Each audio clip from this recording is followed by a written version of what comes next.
Please also state your name when you are making a motion or seconding a motion so Ashley can make sure who made them. Staff presenters via Zoom, please make sure your Zoom is muted and your video is turned off until I announce your item. Once your item or items are completed, please exit the meeting. You don't have to, you can watch. So our meetings are televised live by YouTube, and we especially want to welcome and thank our viewers for tuning in. Public testimony is welcome at each and every regularly scheduled NRB meeting. The transparency of our meetings and the ability for the public to testify or comment to us is in the benchmark for how this board has operated for over 50 years. This meeting, we have 5 appearances in person and 1 via Zoom. I would like to give special thanks to DNR staff, our DNR IT staff for Zoom, camera, sound, and on-site support, and the DNR's Office of Communications for streaming this meeting on their YouTube channel, press releases, newsletters, and social media, all to keep the public informed. Kari Lee Zimmerman, our Wisconsin Conservation Congress liaison, who also stepped up as our NRB liaison until Ashley was hired. Their help is monumental, working with our longstanding partners dealing with Wisconsin's natural resources. Law enforcement, Nick Majewski, Chief Casey Krieger, and his warden team for protecting our natural resources, board members, staff, and the public, all part of an exciting career as a conservation warden. I would like to thank DNR Secretary Preston Cole, Deputy Secretary Sarah Berry, Assistant Deputy Secretary Steve Little, General Counsel Cheryl Heileman, and all department staff for their participation today in making this presentation. Your time is valuable and we respect that. A special thank you to Brittany Mueller and Jean Rombeck Bartles for coordinating the tour of the area and also our hosts. And lastly, we would like to thank the 2,200 permanent employees and 1,477 limited term employees of the Department of Natural Resources for their continued commitment and tireless work for the Department of Natural Resources and all the citizens of this great state. And we saw that firsthand on our tours tomorrow, the commitment. Board members, any questions or comments? Ashley, please take the roll. Here. Here. Here. Here. Here. Here. All board members are present. Approval of the agenda for October 26, 2022, Mr. Secretary. Mr. Chair, I'd like to elevate the Secretary's matters for a couple of reasons. While here at the Menominee tribal lands, we have a number of tribal chairs and leadership that would like to speak to us. John Johnson certainly is on the agenda, but I'd like to elevate Secretary's matters to the first part of this meeting to allow for Chairman Bill Reynolds from St. Croix and Joe Miller, Vice Chairman of Stockbridge Muncie, to address the board. Then we will return the Secretary's matter so that Sandy Noss can give her brief update as well. And I'd like to have the board make a motion on that item. So moved. Do I have a motion? So Support. moved. Second. Second. Motion carries. All right. No, you need to vote. Oh, we should have a vote. All in favor. All opposed? All in favor. Favor? Aye. Opposed? Hearing none, motion passes. Okay, sorry. President John Johnson. I'm sorry, did I say Chairman Corn? I'm sorry, Chairman Corn. Chairman Corn would like to welcome us to this meeting as well. Thank you, Chairman. Good morning, everybody. Morning. Mr. Secretary, Good to see you. had the pleasure of meeting a few of you last night.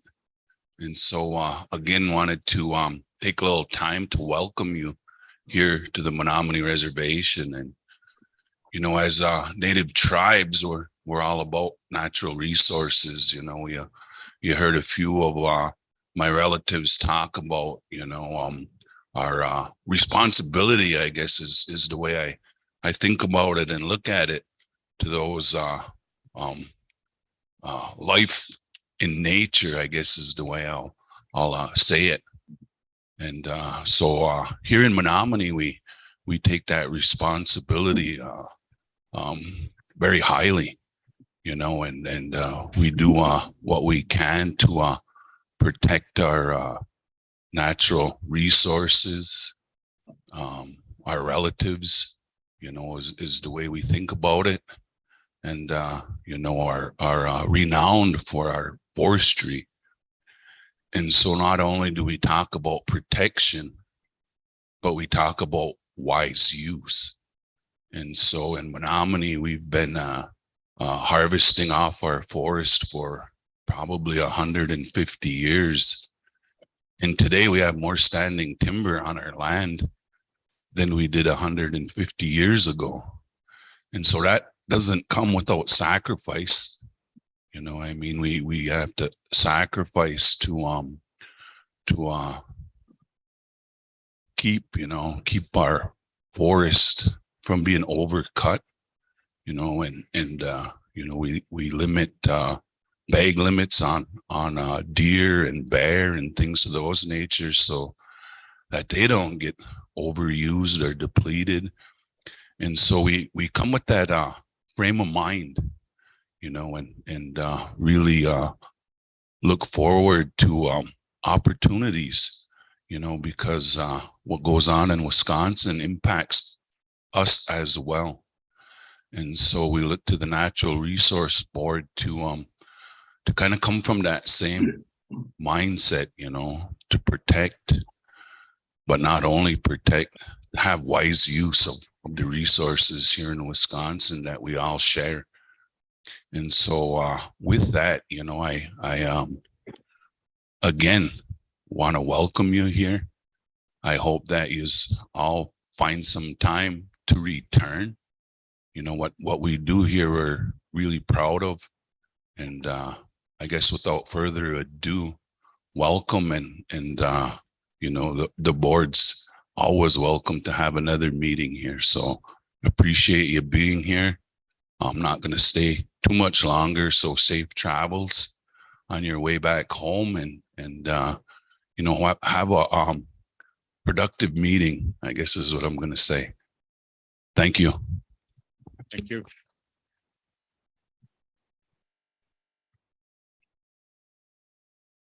Mr. Chairman, Board, and now I'd like to invite President John Johnson from Lac du Flambeau.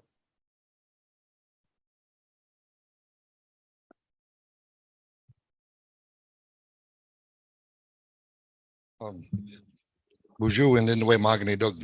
Good morning, relatives. And first off, I'd like to acknowledge the board for letting us stand here today and just say a few words and just to be in your presence here. Really appreciate it. I'd like to acknowledge all of our women back home, our water walkers, our protectors. Every time I go somewhere, I always mention our women. You guys are the backbones of our community. So I would like to, what I would like to see happen with, I guess, a better relationship with the tribes is the protection of all the resources that Mr. Chairman Corn was just talking about. Back home, we're teaching all of our young ones, our youth, about what has to be protected, what we have to do to share, and how we're supposed to work together with, and these young people that we have back home, they're very knowledgeable. They're 10, 11, 12 years old, and they already get it. They know the protection that we need throughout the state of Wisconsin. And we're going to have to look out. They know we're looking out for the next 7 generations of our people, and even the state of Wisconsin's people, by learning and teaching these skills that these kids have. It's only going to make Wisconsin a better place. They already know about wild rice. They know about the fish. They know about the deer, the bear, everything else. And they also know how to protect it. So I guess that's all I'm gonna say is that we can all work together and let's make Wisconsin a better place to live, and the resources that we can share together is gonna benefit us all by working together. So Chief Miigwech, and thanks for listening to me this morning. Thank you, President Johnson. Thank you, John.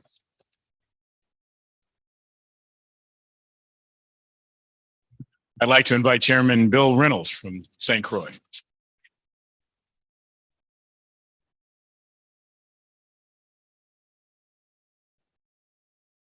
Good morning. I hope everybody had a restful sleep last night and ready to hit the floor running today. I'm not going to take up too much of your time.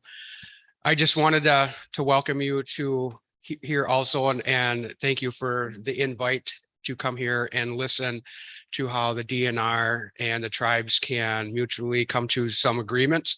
I'm not going to beat a dead horse here about telling you that we are tribes of resource. We protect them.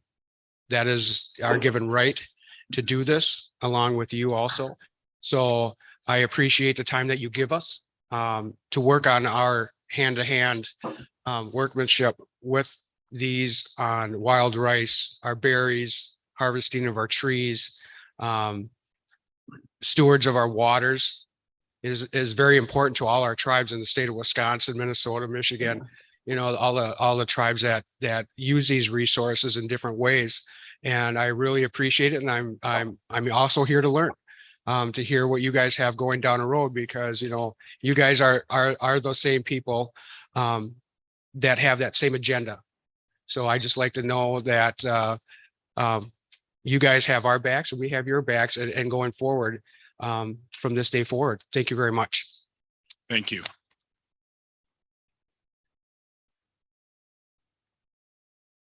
Okay, And lastly, Mr. Chair, Joe Miller, Vice Chairman of the Stockbridge Muncie. That's it. Clarification, council member. Council member. Okay, I haven't attained that status yet. 30 some years, I'm still working on that. Anishi, thank you in Mohican. And Kishela Mokwe, our creator. First and foremost, always pay that respect. Anishi, for this opportunity to address briefly. Any moment is an honor. So as stated, with our resources, our forest represents our savings account for our future generations. It's our responsibility to see to it that it is there for them. And our water, by golly, much debate, but these geographics around the Great Lakes, well, in the not too distant future, many other states are going to be looking to share that resource. So that protection is vital, very vital. So, and then lastly, it is Indian country. It is our desire to, in the future, when the opportunity arises, to be able to join you at a seat at your table, representation of Indian country on the table of the board of the Natural Resource Board. That is a desire of Indian country. So, and we're here to partner, to work with, because this is all ours, everybody, this great state and the protection, it's all ours. So with that, I say Anishi, thank you very much. Thank you, Kaz. thank you, Joe. Thank you, Joe.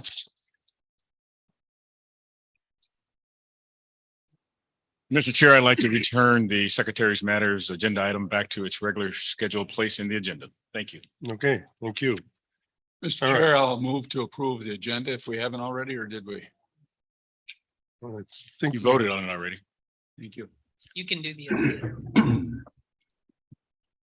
we need to approve the agenda as Yes. amended. Okay. Motion to approve the agenda as amended. So move. Second. Second. Yes. Okay, you got to speak out so she can record this. So, Yes. okay, thank you. All right. Consent agenda. Vote. All in favor? Aye. Aye. All opposed? Motion carries. Thank you, Mr. Chair. Okay, consent agenda. Do I have a motion to approve item 2C consent? Or are there any board members request to move an item to 3 for discussion and action? I move approval. Move approval? Do I Second. have a second? All in favor? Aye. Aye. Opposed? Motion carries. So 3, discussion and possible action concerning items removed from the consent agenda. We went through that. Action items. 4A, adoption. Request adoption of board order FH 1621, proposed rules affecting chapter NR 20 related to reporting requirements for sport trolling licenses. Brad Egel, Great Lakes District's Fisheries Supervisor.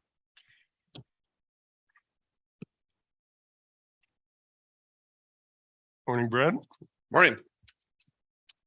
Thank you, Chairman Kazmersky, Natural Resources Board members, and Secretary Cole.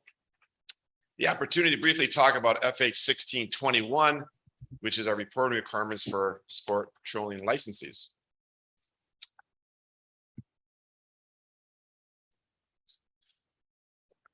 We are in the final stages of hopefully adopting this draft rule for changing the requirements for sport trollers from paper to electronic means. As you might be aware, through this process, Fisheries goes through a fairly rigorous public input phase. You can see we started that back on May 16th and concluded it on September 19th with a public hearing. We made tens of thousands of contacts with stakeholders, and more importantly, we directly emailed all our charter captain fleet to make them aware of these opportunities to engage us on this rule. As you look at the number of people that were in attendance, or maybe the comments that we got, you might be looking at saying there aren't a lot of them. And I think it really goes back to probably for over 10 years, I've been asked by the charter captains, why are we still reporting through paper? Why are we not doing this through electronic means? We must certainly have the capabilities. And as we worked through our guide reporting system last year, that opportunity became available. And that's why we're here today, to hopefully move from paper to electronic reporting. So I think the vast majority of the charter fleet is ready to go from paper to electronic reporting. Obviously, going from electronic reporting is going to be quite the time saving for staff, entering probably over 15,000 trips on an annual basis, as well as reducing errors and invalid entries. And in the future, as we learn more about the system, hopefully provide more information for the charter captains as they enter their reports. Obviously, right now on paper, either they have to enter them themselves or they keep paper copies here.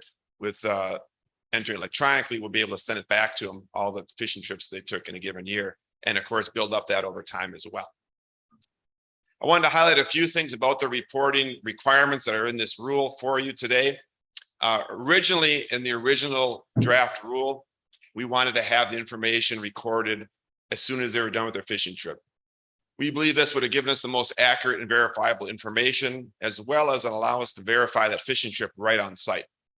However, we did get a little pushback from some comments about that. That would be too onerous to do. So what we ended up doing is changing back this reporting requirement back to its original paper-based form. So what is now in the rule is exactly what we have for the paper-based reporting system. And that is that whether you're reporting through electronically or previously through paper, you had with half an hour returning to dock or shore to enter some information onto the paper report and electronically. And then by midnight, report the rest. And again, this is no different than we've had for paper copies for probably over the last 25 years. And then through state statute, they can submit all those trips by the 10th of the month on the previous month's fishing activities. And again, it's exactly what we have for our paper reporting. So how are we going to accomplish this? Through that electronic reporting, if the system goes down.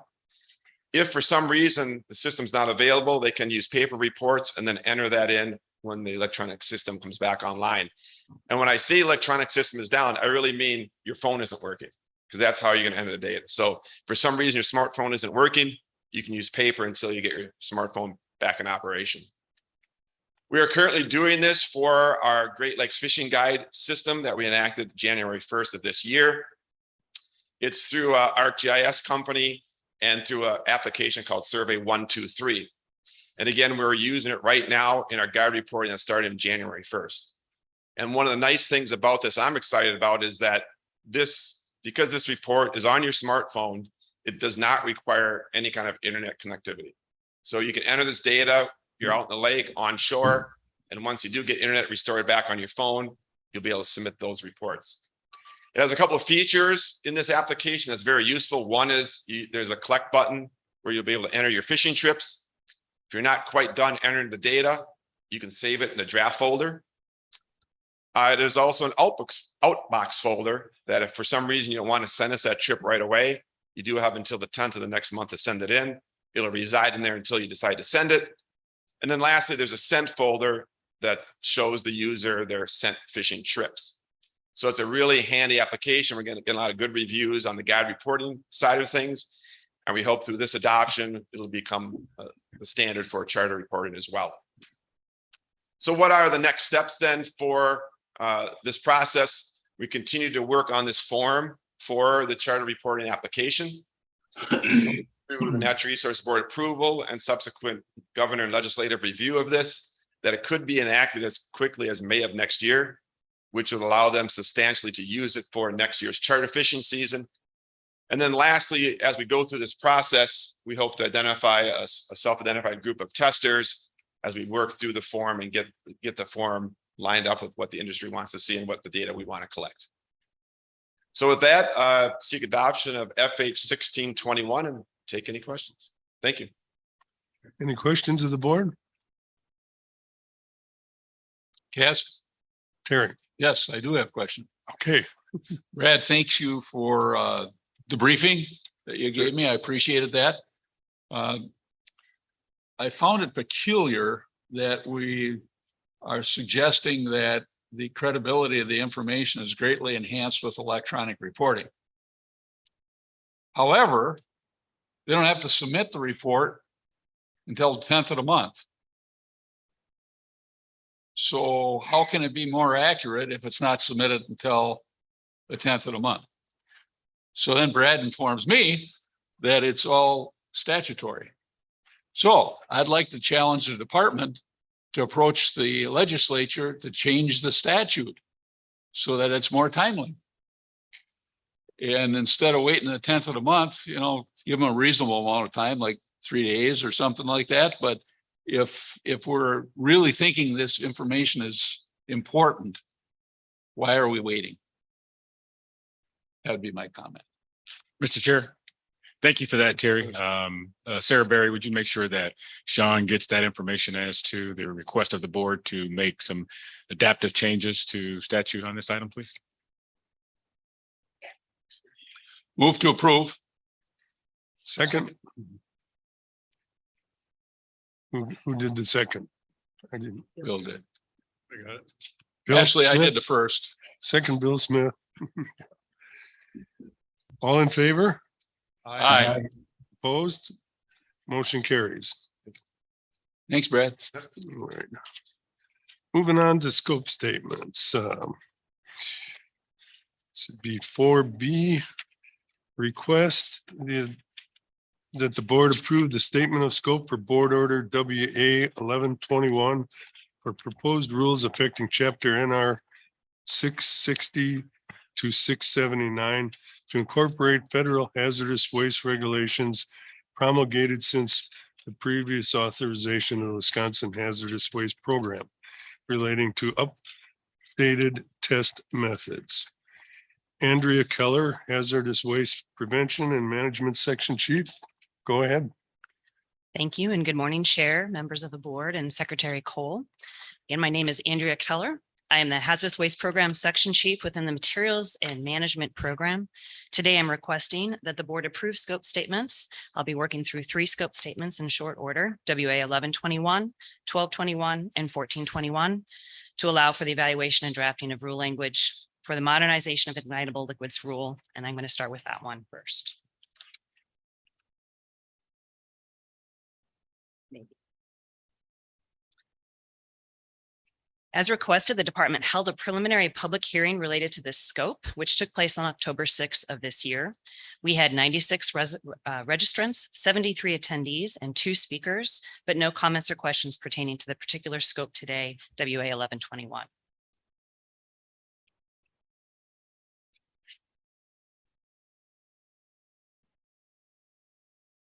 State and federal regulations pertaining to the management of hazardous waste is a cradle to grave system that regulates hazardous waste from the point of generation, which are our businesses and institutions, through transport, treatment, and final disposal. Some federal hazardous waste regulations do not require state adoption. However, adoption of this rule will create a more level playing field for entities operating both within Wisconsin and across state borders. Beyond retaining our authorization by EPA, we have found that it can be beneficial to create consistency between state and federal rules for ease of use and improved compliance by impacted entities. Approving the scope for this rule development would allow our labs to use a more modern test method if they choose. This is a voluntary option. This could potentially eliminate redundant equipment, outdated equipment, and potentially reduce the use of mercury thermometers by these labs. Another element of this modernization of the rule would clarify the definition of an aqueous solution, removing obsolete information to provide a clear understanding of when certain ignitable wastes are exempted from management as hazardous waste. Examples of these materials would include some paints or consumable alcoholic beverages that have low flash points but are unable to sustain combustion. And additionally, this rule will update cross-references to US DOT regulations.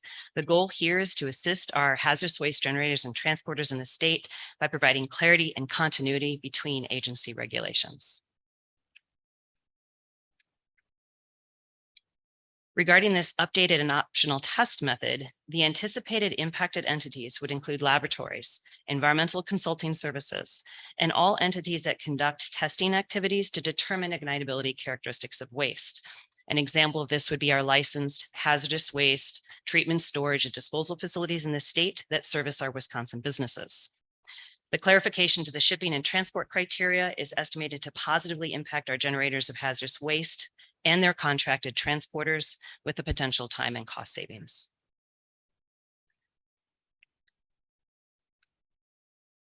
Are there any questions pertaining to this scope statement? Any questions of the board?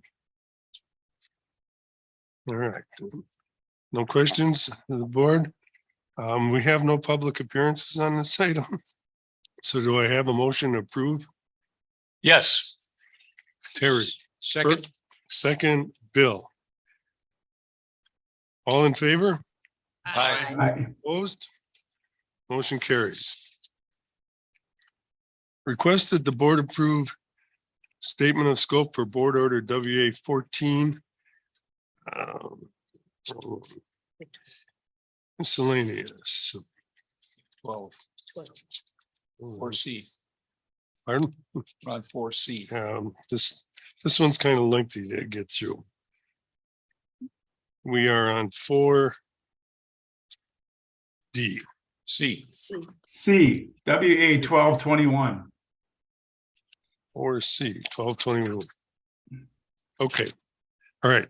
Request that the board approve the statement of scope for board order WA 1221 for proposed rules affecting chapter NR 600 and 679 to modify and expand universal waste management. Andrea Keller, hazardous waste. Thank you. Moving along to item 4C, today I'm requesting that the board approve the scope statement WA 1221 to allow for the evaluation and drafting of rule language pertaining to an update to our hazardous waste universal waste rules. As noted previously, the department held a preliminary public hearing, which took place on October 6, 2022.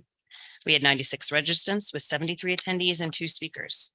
The 2 speakers were mostly concerned with the timing, how long it will take the department to draft and move this rule forward, and clarification questions, which I will address further with slides. Universal wastes are high volume but low risk hazardous waste, such as certain batteries and light bulbs typically generated across many industries. The universal regulations are streamlined and more flexible regulations that can relieve regulatory burdens relating to the management of these wastes, in that They allow for an increased storage amounts and increased time to store of these wastes. They are designed to encourage recycling, and they are voluntary. Generators can always opt to manage their waste under the full hazardous waste requirements. This slide outlines the waste streams that can currently be managed under the alternative universal waste regulations and the waste streams to be evaluated if the scope is approved. Currently in Wisconsin, we have 4 approved universal waste streams: batteries, lamps, pesticides, and mercury containing equipment.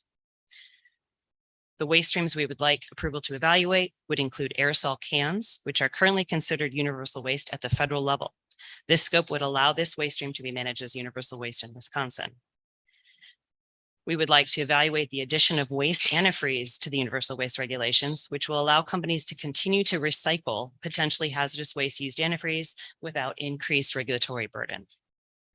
Solar panels are considered to be an emerging, or rather increasing, waste stream. When recycled, solar panels can yield valuable metals and plastics. The addition of solar panels as a universal waste could streamline regulatory requirements and potentially promote recycling of this new waste stream. And additionally, the scope would allow the program to clarify regulations that govern the facilities that receive universal waste for recycling and management. Regarding the potential impact and the impacted entities of this proposed scope, aerosol cans as a universal waste would be a voluntary option. It could positively impact hazardous waste generators, specifically retail and commercial entities and small businesses such as auto body shops. It would include government organizations and institutions and large industrial facilities.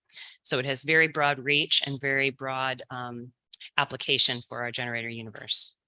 Used antifreeze as a universal waste could potentially impact small businesses, auto body shops, and car dealerships, whoever does vehicle maintenance and repair, for example, along with industrial entities that generate larger volumes of antifreeze and are used antifreeze recyclers. It would be an anticipated positive impact to create an allowance for solar panels to be managed as universal waste. Impacted entities would likely include generators and recyclers such as the installers, the power companies, and large-scale recyclers working to reclaim the valuable components, the metals, the silicon, the aluminum, plastic, and glass.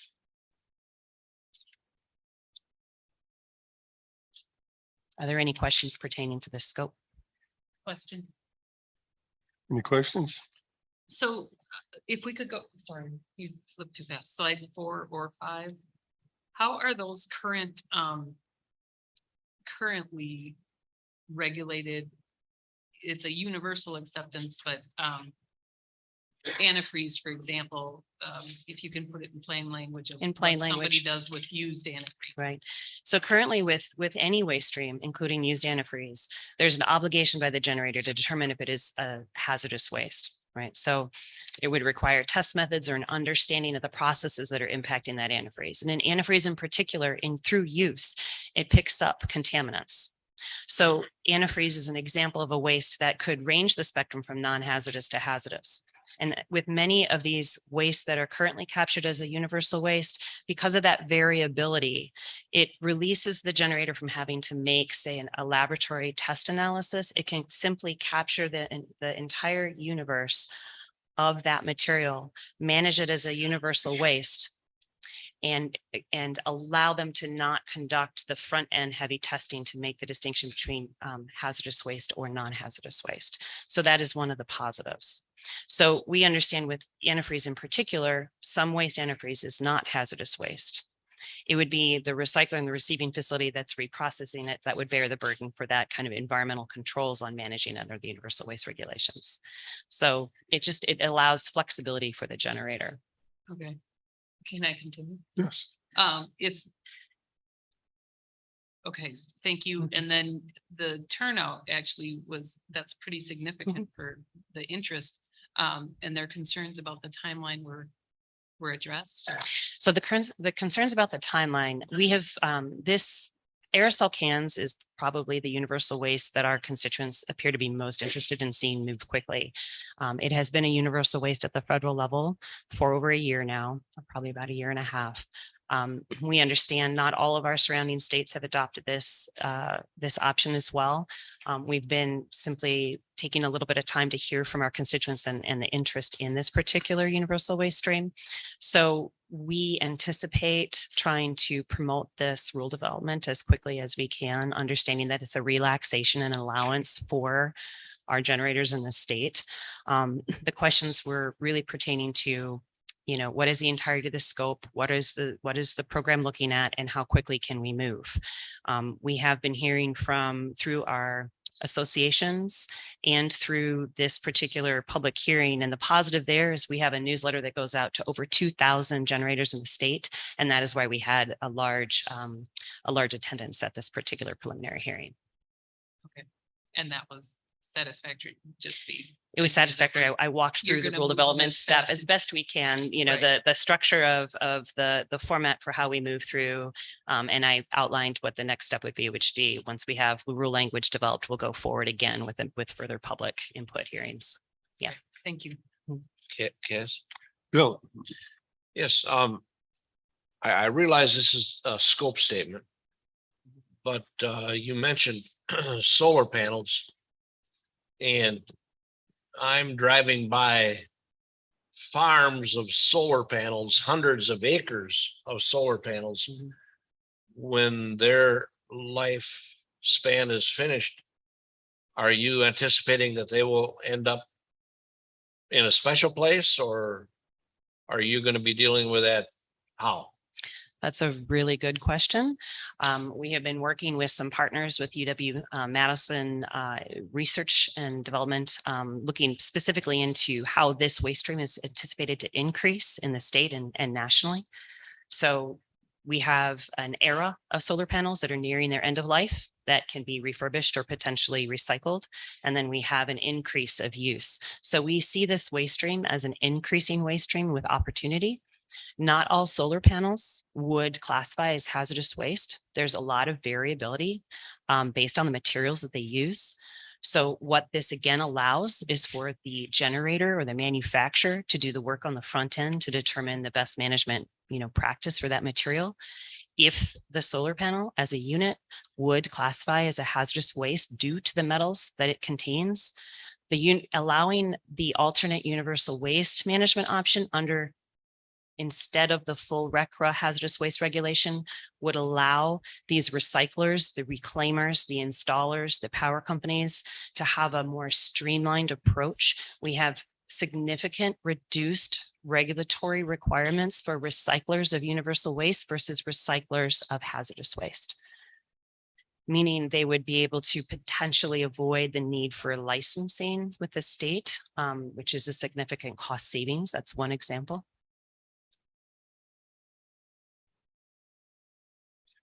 any other questions of the board?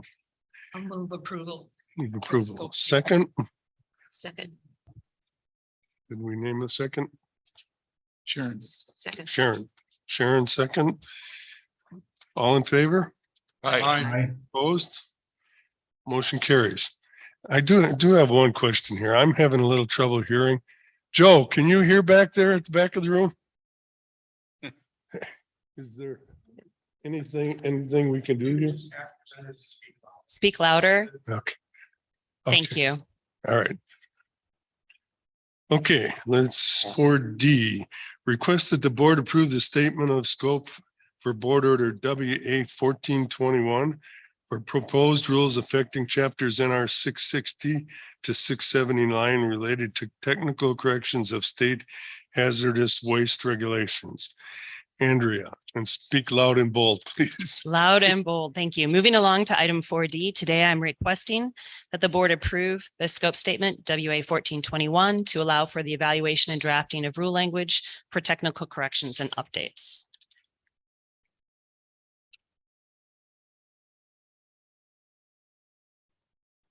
The preliminary public hearing on October 6th of 2022 received no comments or questions pertaining to this scope.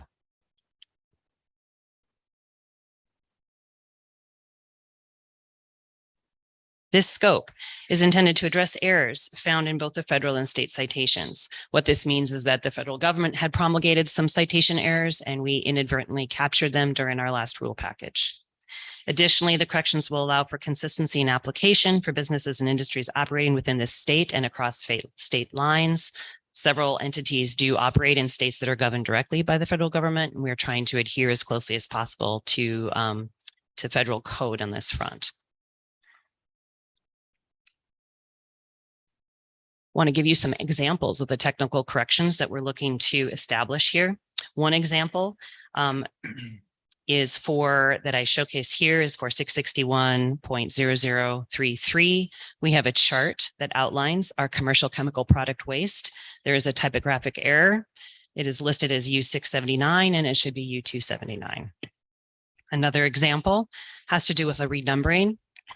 Wisconsin code has to be numbered in a very specific way that doesn't adhere always to the way our federal counterparts number. We had a very large rule package last time around. I believe some of the board members were here for that. It was a 700-page board order. There were some zeros missing. So we are trying to go back and address that issue. There are additional types of corrections that address missing code language or contradictions that resulted from the previous package. And this is an opportunity to make these corrections so they can properly receive the public noticing and go through the proper comment period.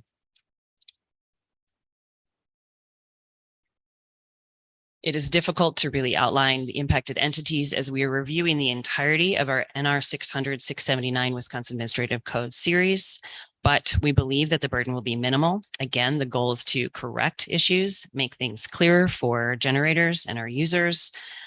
In no place are we intending to make any corrections that would put us more stringent than our federal counterpart regulations, and the burden is anticipated to be minimal. Are there any questions pertaining to this scope? Board members, any questions? Terry. Yes, thank you. I want to thank Andrea for my briefing, in particular, once when we got the right phone number. Appreciated that. The only question I had on this last one is this isn't finalized by EPA yet. And so I asked, why are we not waiting until it is? And Andrea, do you want to respond to that? That's a good question. So we have some known corrections that the federal government is working on right now. There's a very good chance that they will promulgate in the middle of our rule development within the window that we can capture them. We also know that we have issues in our state code that are not wholly dependent on these federal technical corrections, and we believe that it's very important that we get them corrected as soon as possible. This does not mean that I will not be out in front of you in the future with future, scopes to request permission to do similar corrections, but at this time we feel that this is the most advantageous, quick, and direct path to get these corrections in place. Thank you. Yeah. Move to approve. Move to approve. Yes. Second, Support. all in favor? Aye. Opposed?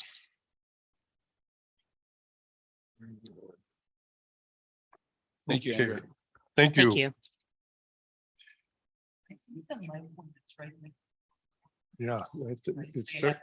They just have to get their face closer. to the That mic is not very live. It's not sensitive. No, it's not. We're not doing justice to the audience for sure. Well, I'll tell them to speak right directly into the mic. When she was right in front of it. it's better. Yeah.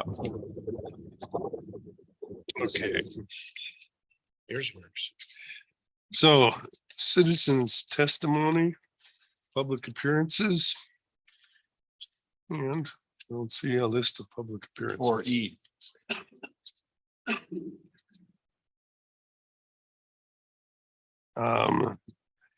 Easement purchase and monetary donation forest legacy program. Jim Lemke. Thank you, Mr. Chair, and good morning to the board, to Secretary Cole and the rest of the board members. My name is Jim Lemke. I'm the real estate section chief that will be presenting 4E, a 56,259 acre conservation easement from the Conservation Fund for your consideration this morning. Ron Gropp, the department's Forest Legacy Program Coordinator, very instrumental in helping us bring this in front of the board, is also available here today for your questions. For ease of discussion, I have two maps that have been made available to you. One I made hard copies of and put on your desk this morning, your tables. My apologies to Dr. Prane that he doesn't have those. I'll make sure to get those to him. I also will be having those up on the screen. So Kari, if you could put that first map up there, if it's available for discussion purposes, that would be wonderful. The first screen shows you the length and the size of this conservation easement. If you recall, June of last year, this board approved a 12,500 acre conservation easement known as the Pelican River Conservation Easement.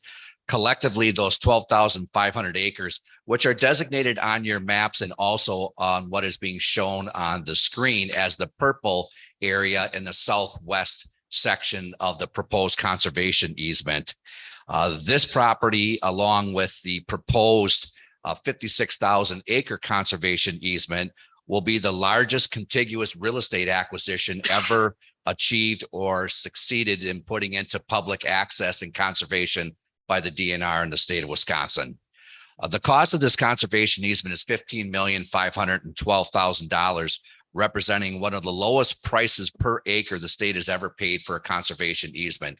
Typically, these easements appraise out over $300 an acre. Some of them have appraised over $500 an acre. This is below $300 an acre. $10,884,000 is being financed by a National Forest Legacy Grant, which this property had to compete with on a national scale for those dollars. It ranks second in priority nationwide as a top priority for using forest legacy dollars.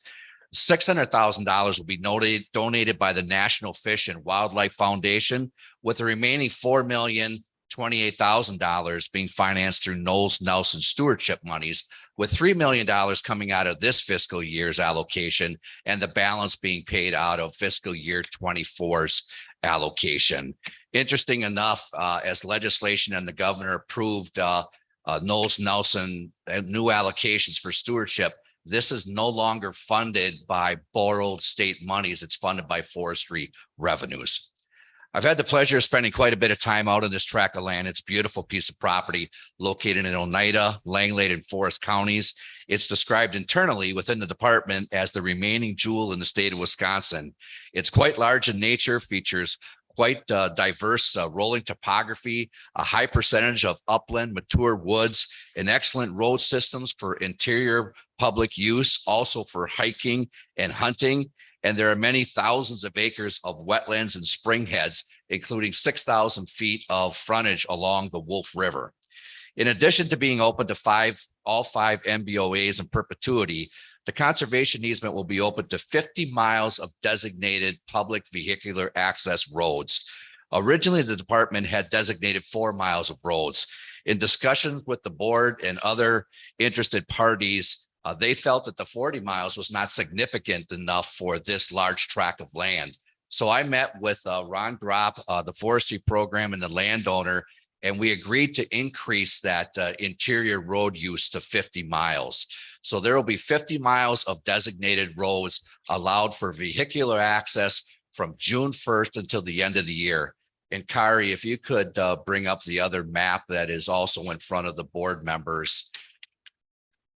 This second map, hard to see on 56,000 acres of land, 70,000 cumulatively, but the roads are identified on that map, and I highlighted those for the benefit of the department. Those are currently representing the 40 miles of interior roads. We will get together with the forestry program. We will get together also with the landowner and other interested parties to find the additional 10 acres of road that will reach some of the more closer interior properties. 10 miles, not 10 acres. 10 miles. Thank you, Mr. Hildeberg. Thank you. So briefly, and also $1 million will be set aside in an endowment fund that will help support the maintenance of those roads of perpetuity.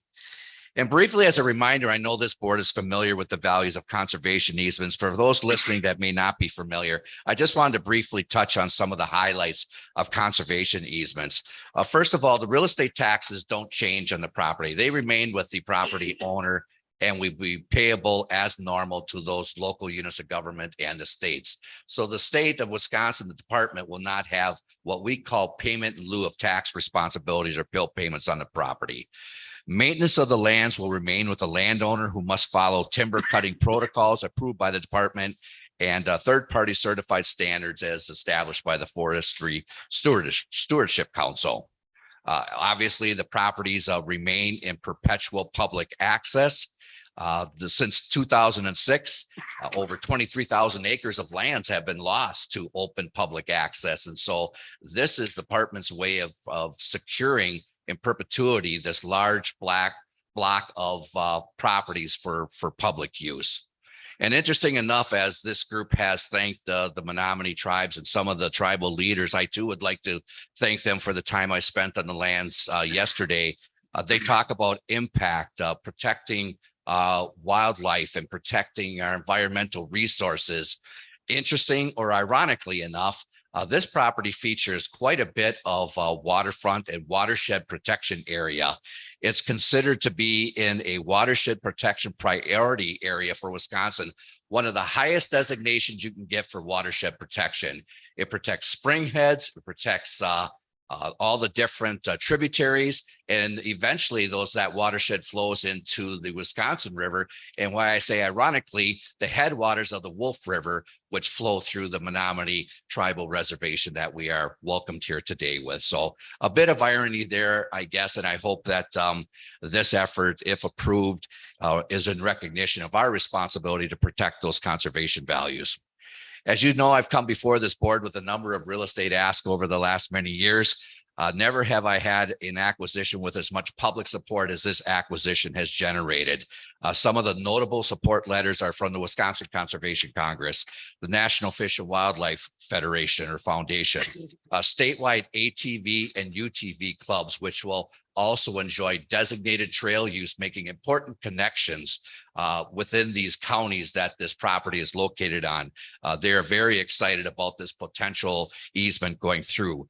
Wisconsin Bear Hunters Association, Ducks Unlimited, the Nature Conservancy, Partners in Forestry Cooperative, American Bird Conservation, Wisconsin Wildlife Federation, and the 200 different conservation clubs locally they represent. Compass Land Consultants, Gathering Waters, and Wisconsin Green Fire are also on record having supported this acquisition. I do want to make a comment, however, to Langley County, who had some concerns over this potential conservation easement. I attended their meeting, their county board meeting on Monday evening to try and address some of those concerns.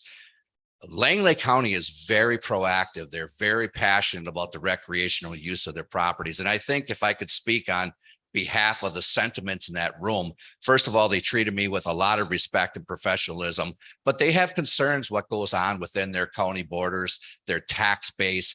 And as a result of that, they did issue to Secretary Cole a letter potentially of concern over this acquisition.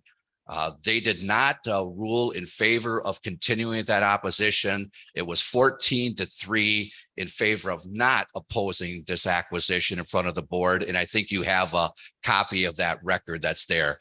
Their biggest concern was with the timing that they were afforded to weigh in on this conservation easement, which is consistent with sometimes the information that we present to the board or through the secretary's office approval. They felt that the 30-day limit was too small of a time frame.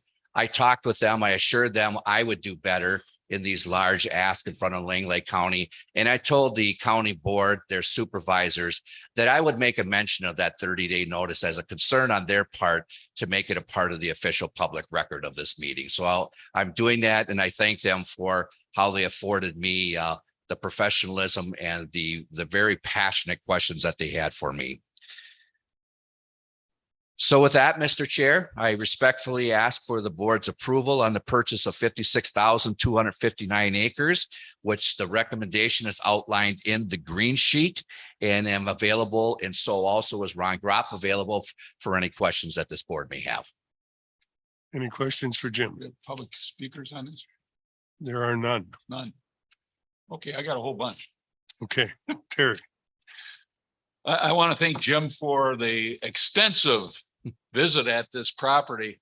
If you haven't had the opportunity to go there, it's quite the property. It's very expansive, very interesting, a lot of different types of resources on this property. I did, and I'll be happy to give the board members a copy of this. This is the appraisal file.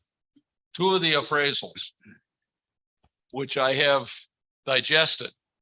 These are the questions that I had about the appraisal and the easement document itself. There's 22 of them. And in the matter of 4 days, staff turned it around and answered all my questions. Was I happy with all the answers? No. But I think they did a very, very good job.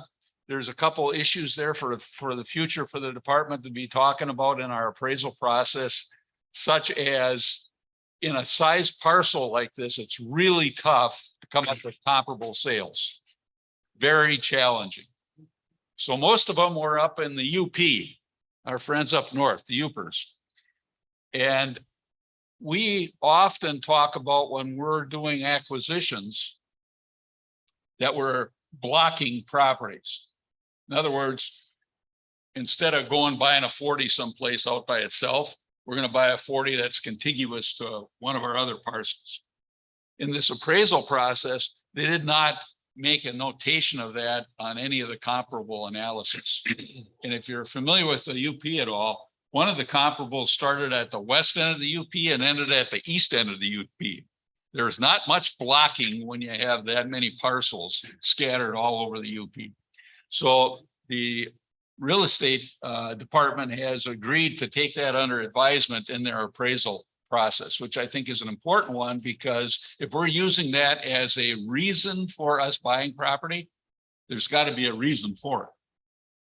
So my thought process or the logic of it was, well, if somebody's buying one of these parcels that's spread all over, who's going to manage it? Because we talk about this management thing regularly about our properties. So my question to Jim and the real estate folks was, man, 56,000 acres? Who's going to manage this thing? That's a big deal. So a couple questions that I had was, number one, I think the department has to put substantial resources in doing a better job of signage on our properties to let the public know that these properties are available. Now, I know everybody's in the internet and all that other business, but once you drive up to the property, you need to know where you can go in. So I think signage is a really important part of our efforts to making this available to the public. Because my issue of us buying property is that it is available to the public. So we have to invite the public to use it. Very, very important. Road maintenance. My question to Jim was, how do we arrive at the $1 million? Did we just pull that out of the sky? Or if you remember, some of us will, that when we did a couple of the other easement acquisitions, we had the engineering department and the finance department look at what the future costs would be of this and what the investment return would be on the principal that we are going to invest. And Jim assured me that the $1 million over the long haul should provide enough revenue for us to take care of these roads. Bill and I had a conversation with Jim about that and the concerns about, we got bridges, we got roads. The roads that we went on are well maintained, but that doesn't mean 10 years from now they're going to be well maintained. So it's an ongoing process. So I think those two issues are very, very important when we're looking at the magnitude of a property acquisition like this is. I think this is a very good acquisition for the citizens of Wisconsin. I think our funding sources are fantastic. And when Jim mentions that this is number 2 in the priority across the country, that says a lot about the process and about what our people, department people have did in doing the analysis and the presentations of this. I think for Northern Wisconsin, I'm the Northern rep. This is a very, very good acquisition for Wisconsin. So Jim, again, I want to thank you for answering all my questions, most of them. and also for moving forward with Langley County, take care of those folks so that they understand our process. And I would move to approve, Mr. Chairman. I've got a, Any other questions We can- first? Okay, go ahead, Bill. yeah, so one of my concerns was, Is there a is second on that $1 motion? going to be adequate to maintain? We're continuing with the questions and then we'll take the motion. Okay, thanks. Go Okay, ahead. is that $1 million going to be enough to maintain 50 miles now of roadways? And I don't know how many bridges. One of the concerns, this is in perpetuity. That means like forever. So at some point in time, there's going to be added costs to maintaining this property. I just bringing that to your attention. The other issue that I had and have a growing concern for developing and maintaining proper habitat for wildlife, particularly deer. Do we know what the how many deer there are per square mile in this property now? And is it the department's objective to maintain that number of deer on the landscape going forward? Yeah, very important questions, and thank you for asking them. I do not know about the number of deer per square mile out here. I will find that out, Mr. Bruins, and with the permission of the chair to make that information available to the members here. But at the larger question that you have concerning wildlife habitat, I'll invite Ron Gropp up to talk about that. But I do want to mention before Ron speaks that part of the value behind this conservation easement is it is a written document recorded in the Register of Deeds office that will be there in perpetuity. And part of the easement language describes the purpose and the intent behind the easement itself. And if I could just read Mr. Bruin's part of the answers here, or the purpose, the grantor and the grantee agree that the purpose of this easements are to retain the natural, scenic, forestry, recreation, and open space values of the property, to provide members of the general public with motorized vehicular access to open access lands. And the grantor, which is the landowner, agrees to confine all management and use of the property to active compatible uses with these purposes. There's no question, sir, that this property is managed for industrial forest use. And we're proud to be able to partner with the forestry industry, which is one of the top industries of the state, representing over 60,000 jobs and billions of dollars worth of revenues. We're happy to be able to ensure that this conservation easement will help that industry as well. But there are some indications here that the grantor, the landowner, is agreeing to that define the responsibility of the department to look at habitat management and the increased communication that will result with the landowner and the department. And with your permission, Mr. Chair, could I invite Ron Gropp up from Forestry to answer that question a little bit more specifically? Yep. Thank Go you. ahead.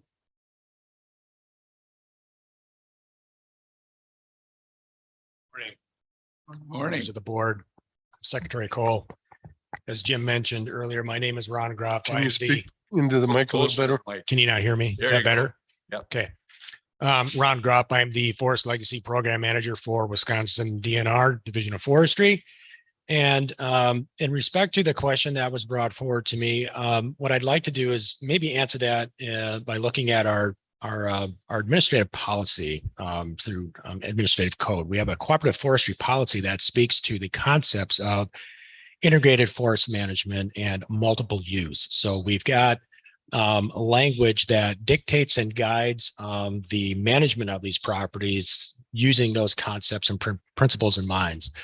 The other thing that I would say is that we've got a number of other processes and systems that help guide the management of these properties through state and federal regulations, policies. We've got the certification standards that this property is managed by through the Sustainable Forestry Initiatives. Biodiversity is a huge one that involves wildlife management. The other role that I think we have in regards to making sure that wildlife in general is taking is a central role on these properties is these properties are managed according to a management plan or a multi-use, multi-resource management plan, which integrates these concepts of wildlife management, forest management. And I would also say that forest management and wildlife management, we don't look at those as exclusive of each other, but certainly more complementary of each other, particularly when we're managing the landscape, across the board. We're looking at how this benefits the multiple uses on these properties. Terry. Ron, thanks for being here today. Welcome. Appreciate it. I have a couple questions for you. 50 miles of road, when we were up there, notice down the lane, there's fallen trees. How often do we have people go through a property like this and check 50 miles to make sure people can use them in an annualized basis? Yeah, that's a good question. So I know by policy and certainly with a federal nexus involved with this acquisition, there is a federal requirement that we have to monitor these properties, which means that we've got to visit these properties not less than once each year. So, and that's typically part of my role as the legacy program manager, as the field monitor for these properties. So I'm out and about quite frequently throughout the year, essentially assessing in large part road conditions on these acquisitions where we have motorized vehicle use. So, and then part of that is a post monitoring follow-up meeting with the landowner and their managing agents to identify and determine what their road maintenance priorities are going to be for the next year. So we set those priorities in conjunction with the landowner. And in this case, we've got an endowment fund that's set up to help pay for the financial cost of that. Essentially, that's a request that comes from the department that's routed through the foundation of the landowner's choosing, who they decide to manage that fund. We redirect that money to that landowner, and it's their role to find the contractors, if you will, that will do that maintenance work. The other thing I would mention about road maintenance on these properties and the condition that we're talking about, and I think it's really important to understand, it's passable by pickup truck traffic, right? So we're not really talking about super highways through these properties. It's making sure that, you can pass these roads and we look at it as the 2-wheel drive pickup truck for that matter as well. So you think about it's a little bit higher standard than a 4-wheel drive, but that's the standard that we're looking for. Okay. Terry. Follow up. You bring up a interesting comment about the compatibility of the objectives of forestry and wildlife management. Our biggest criticism we hear from CDACs and the people that disagree with recommendations from CDACs is that forestry never wants a deer on the property and wildlife wants deer on the property. How do you work that together from your perspective on a property of this magnitude? It's a good question. I'm not so sure I'm the expert to speak on deer management, but I think in regards to forestry and where forestry is coming from, it's really about the regeneration. When we think about, and particularly deer, and I know very little about deer, but deer tend to be generalists in nature, right? I mean, they can pretty much live everywhere in different forest cover types, early successional versus late successional. So it really doesn't matter. What matters from a forester's perspective is the regeneration, right? And so I think that's where we need to really strike that balance with the number of deer on the property versus the mortality that we're seeing with, for example, excessive deer herbivory on the landscape. And what can we do to mitigate that? Good way of getting around it. Yeah. Sure. Comment on the roads. I shared the opportunity that you had of spending some time out there with Jim and taking a look firsthand at the property. Very impressive.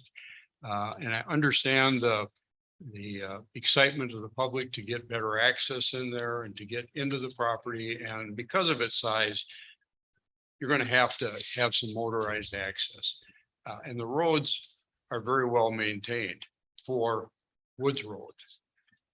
There's spurs off of those that are used to a lesser extent for logging, harvests and others, and they work very well for that. But I would be very cautious in selecting the miles of road that are open for public access, because some of the other roads look just to be as passable till you get around the corner and down the hill. And then there's a beaver dam, there's water over the road or up to it. There's a very steep grade with maybe tight soils that's going to be slippery. I think we need to be careful for a couple of reasons. We need to give the public a reasonable expectation of the quality of the road when they go into the property, that it's going to maintain, be passable in those conditions throughout the property. And we need to avoid taking some of those roads that are going to be more treacherous, and they're going to be more susceptible to erosion. They're going to cause higher costs of maintenance. So the $1 million and the miles of road are kind of interactive. If everybody's smart about picking roads that are well constructed and passable for the general public, it's going to require less impact on that $1 million to maintain them. And it's going to give the public, I think, a better experience. They may be okay for pickup trucks and 4-wheel drive, but people are going to go in there with 2-wheel drive vehicles and cars. And if we lead them down the path of a good road to all of a sudden a steep hill or water across the road, they're going to run into difficulty and they're going to need help. So I think this road issue is very important. It's got many facets to it. And I'd encourage deliberation and wisdom when you pick out those roads that are going to fulfill that 50-mile commitment. The other comment I would make, having been up there and seen the property, is it is a fabulous property. From a lay perspective, it's very well managed from a timber standpoint. There's a whole variety of habitats. There's hardwoods, there's softwoods, there's deciduous, there's coniferous stands, and they're managed differently. You can see that they're managing some for older growth hardwood timber, other ones for more of an even age fiber harvest. My question would be, Ron, what is the long range timber management plan for the property? We've had some upsets in the fiber market the last couple of years with mill closures. Some of those stands could be pushed one way or another. Has there been any dialogue between the department and the property owner about long range commitment to a certain silvicultural management on the property? And what might the repercussions of that be on public use and recreation? Yeah, it's a great question. So right now the property is enrolled in our managed forest law. And so I would say that the long-term outlook or vision for this property, and certainly I don't see the property being withdrawn from MFL, right? So it's going to continue to be enrolled in MFL. And so we know that forest management is dictated by generally accepted silvicultural practices. We mitigate that through the cutting notice process. We're field checking how those timber sales are established. The other concept here with the conservation easement is that this is intended to be a working forest going forward. That's the whole idea. A working forest with the idea that we're also going to minimize or prohibit, in this case, parcelization and fragmentation, two very huge problems that have been around for as long as I've been in my career. And so we are really taking a huge swing at that here in Wisconsin and being able to prohibit that from occurring. So I think with those two things in mind, those are the kind of the long-term aspects. We certainly intend for this property to remain a working forest for the production of forest products, along with all of the other benefits that come along with that, particularly recreation, wildlife, clean water, et cetera. Terry. Yeah, just to follow up with Bill. I agree with Bill that the road system is inviting and at the same time problematic. And perhaps we could work on the signage business that I've mentioned before, that signage also includes the mapping of where these roads are. So when people enter the property or they get in certain parts of the property, they know where the road system that we are sponsoring is located.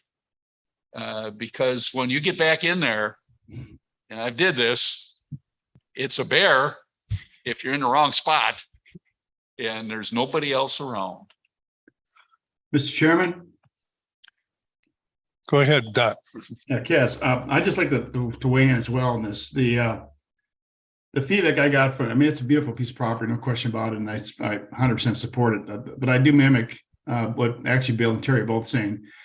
Access is key, management is key. But when I talk to the people in northern Wisconsin, it's the signage which is really important.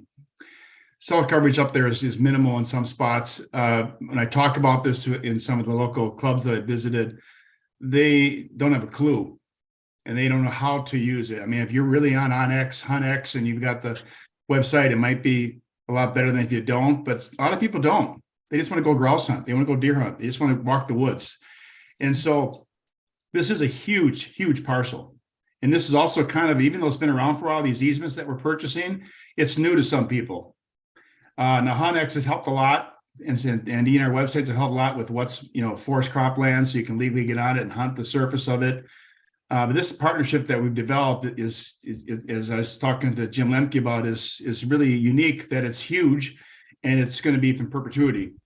And I do encourage that some of the money that we have in the maintenance fund maintain these roads and get access to some of the back parcels. Otherwise, they're never going to be utilized unless you're 30 years old and you can carry 50 pounds in your back with no problem up and down through the swamps. So what Bill said is also key. We can't lead us down a rabbit hole with some of these roads, but you got to get the public the ability to go back. If we're going to spend this kind of money, the public has got to have the ability to get back in there and utilize it. And that means roads, because they aren't going to walk it. The majority of Wisconsinites can't walk through dense forest to get to a deer spot or hunt grouse. Most of the usage is going to be off the roads, period. You aren't going to let ATVs and terrain vehicles comb through the woods, because that's where the science is going to have to say you can't take motorized vehicles in these parts. But I hope that when you lay the roads out, and the amendment I think that Jim's proposing is at the discretion of the DNR, I hope that they sit down and really look at the heart of that land for all people. Bird watchers, deer hunters, grouse hunters, you name it, waterfowl holes, little jump shooting back there, and take an account when we decide where these roads are going to be, not the owner of the property, that we decide where they're going to be, that they utilize all aspects of that beautiful piece of property.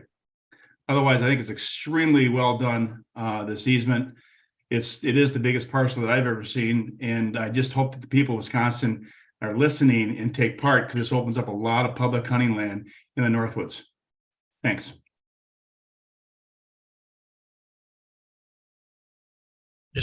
Go ahead, Bill. Can we take testimony from the tribe?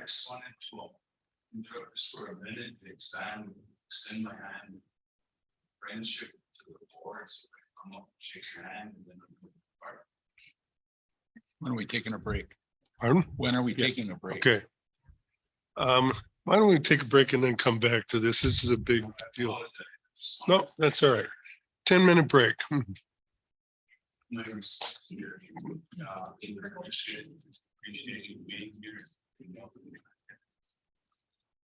Sorry.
Okay, we're ready to continue where we left off, Jim. I think there might be some questions, follow-ups yet. With the other fellow you had up here. Okay, would you like Ron back up here? Are they directed? Yeah, why don't you both? Sure. I know there's more questions, so. And go ahead. Board members, you have any other questions? I do, sir. Okay, Mr. Marcy. Chairman. Okay, so since we have both, that's perfect. Jim, I agree. I think it's very important that we address Lang Lake County's concerns. That notification, not to add another step, but whether it be at the local level with our regional staff or county staff or anyone, if there is a way that we could improve that, I agree with them. A 30-day is tight for county. And again, I think what we've heard about the road access and things like that, we have to think about those rural communities who are already struggling with EMT shortages and emergency services, that they're the ones that get the call when an ATV has trouble or a hunter gets into a unsafe position. So I applaud that, and I'm really glad you went to that meeting because I think improved relations overall is awesome. So thank you. The other part is these roads. From the other side of it, if we're looking at a long-term preservation, conservation property like this, there are benefits for all kinds of wildlife, herps, fish, water, everything. So I never in my lifetime thought that I would see this many ATVs out and about on roads in northern Wisconsin. And now with additional, we see this designation for the roads of whether they're fall roads or what's the other one, gravel or some sort. I lost that part of the map. Woods roads. Okay, woods roads. So in the long term, if we think about any other recreation motorized vehicle that could happen, how do we keep those roads in that kind of non-blacktop state where they are a rustic road that not everybody should be back there if they're not equipped to? You know what I mean? That protecting that designation, that we don't get into maintaining something more expensive, you know, in years to come. Yeah, thank you for that. I'll let Ron gather his thoughts. But I did want to comment on the ATV, UTV use of those. This, as I mentioned before, provides a very important connection north, south, east, west for their clubs. And that's why they're full support of this. But it's on designated trails for those ATV, UTV uses. They do not have access over what will be the 50 miles of vehicular roads. So there won't be the competition on those vehicles on the majority of those roads, but they will be afforded designated route accesses. And I think that is important for safety purposes, but I also think it's important for helping maintain those designated routes, that hopefully the ATV and UTV clubs, as they have represented to me, but that they would participate as well in the maintenance of those routes. And so I think that has value. About that. If they're similar to a snowmobile club, they would, yes, they would be. Okay, thank you. Yes. Ron, did you have anything to add to that? Or I think the only thing that I would add to that is, so the idea is that we certainly want to make space available for all user groups who are interested. Can you speak into the mic a little bit more? Sure. Sorry.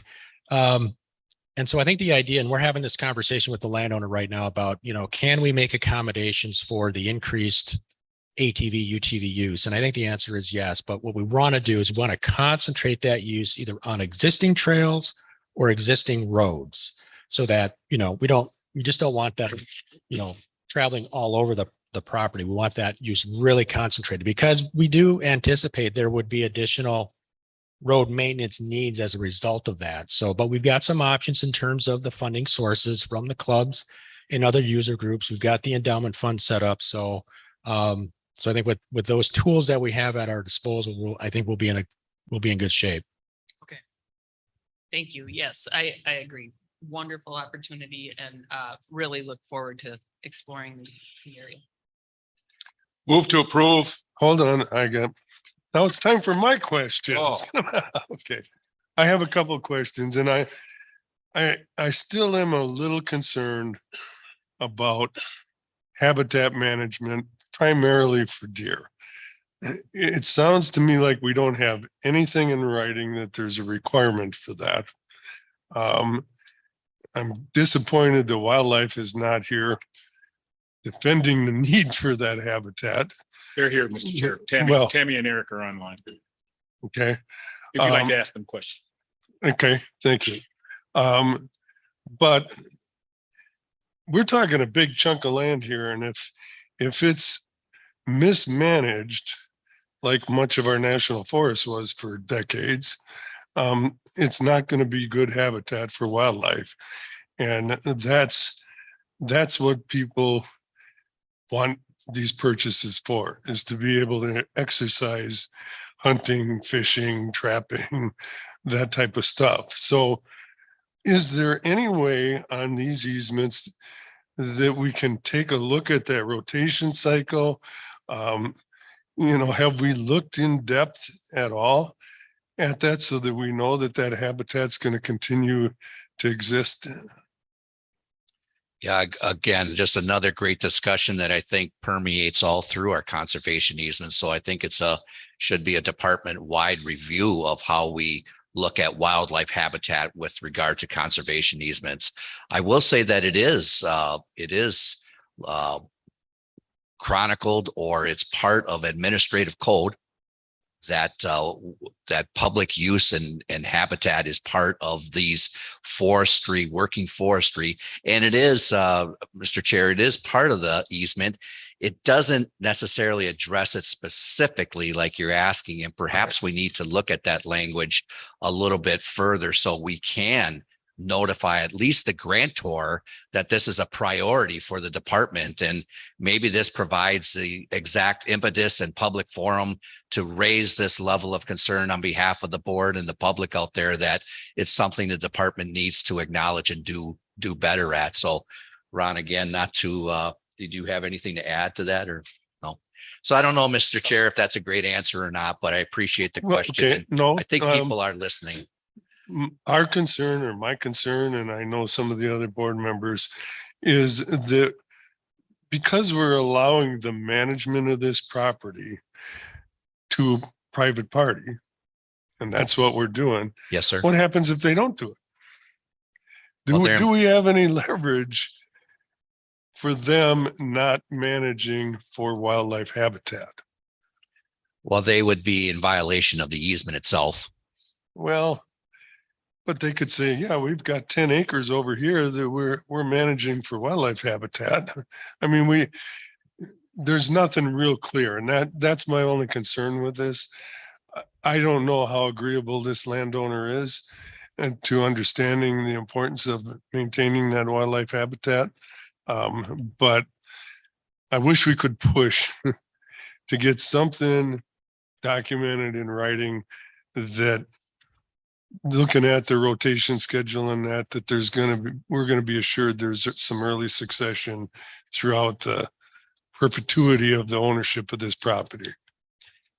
I hear you. I think forestry hears you. I think there are some things we can do to address that going forward. And Ron? Yeah, so as Jim mentioned, their failure to not do that would indeed be a violation of the conservation easement. But more importantly, they're required to have either a forest management commitment or a multi-resource forest management plan. And those plans typically, in most cases, and in some cases, are required to identify multiple use sustained yield benefits, including wildlife habitat management. Now, they don't get really specific in terms of the species that they're going to manage for, but certainly the expectation is that they're going to manage for habitats on that landscape that benefit wildlife. Okay. Mr. Chair, whenever you're finished with your line of questions, I'll jump in. Pardon? Whenever you're finished with your line of questions, I'll jump in and respond. Okay. All right. Thank you. And then the last one on the roads. I've hunted a lot in other states. It was even in Tennessee this year, which you'd think that far east, you wouldn't have roads that were virtually impassable. But there are, and they're open. But typically they will have some signage, you know, at your own risk. And that's all we have to do. The people that are looking for access back in there, they're prepared for pretty poor roads. I mean, they carry chainsaws, they have stuff to get out with when they're stuck, that type of thing. So I think we don't want to turn these roads into a park, a state park and paved roads. I don't think that's what we're looking for with this property.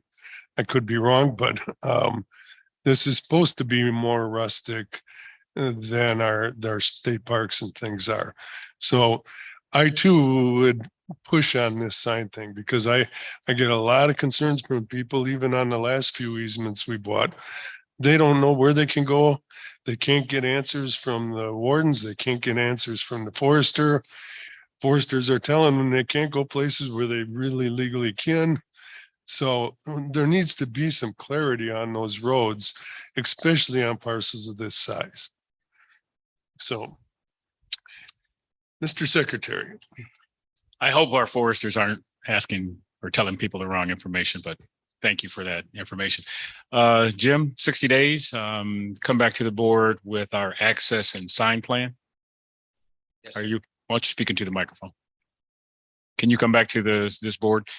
Yes. I hear their concerns. I know you hear their concerns about access and about signage. And I know you'd be on it. So within 60 days, come back. Absolutely, Mr. Secretary. I think we could have a comprehensive sign program put together for the board's Mr. Chair, is that information. something that would accommodate you and the board? Yep. And let's get them a briefing prior to the meeting so that they can see it prior to the board meeting. If they have any changes or additions prior to coming before the full board, let's get that worked out. Kaz raised the issue. I know Tammy and Eric are on, and I don't need them to weigh in at this point. But let's get together with the chair to talk about the forestry management plan that'll be put in place and have that come back to the board at the same time in terms of some of those objectives, land management regimes, timber harvesting regimes, browse management, and the like. Should come back to this group.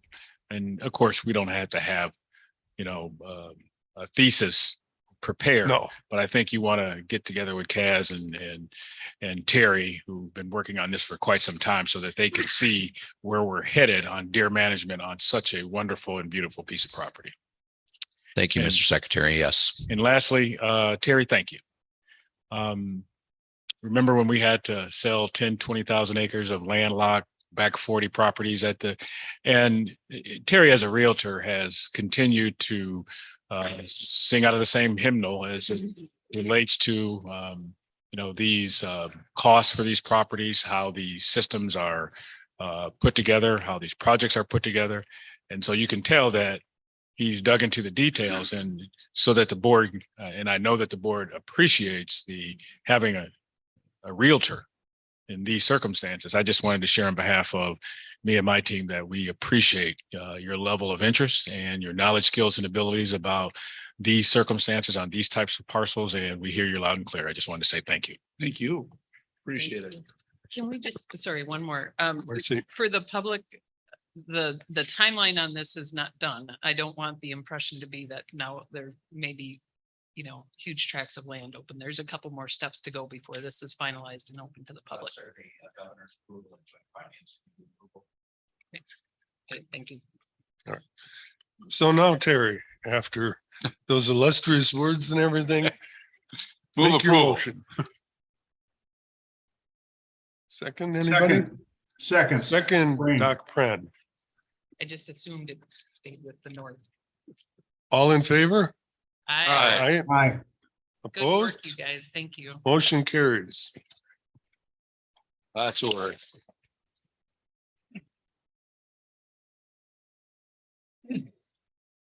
Kaz, you don't usually get applaud. I don't think that was for me. You're the chair. Okay. Number 5, open forum. No, E. We still got E left. Let's not forget about Yeah. Green Bay. Oh, yeah. Might need to go out there on a Sunday afternoon when you're not watching a certain.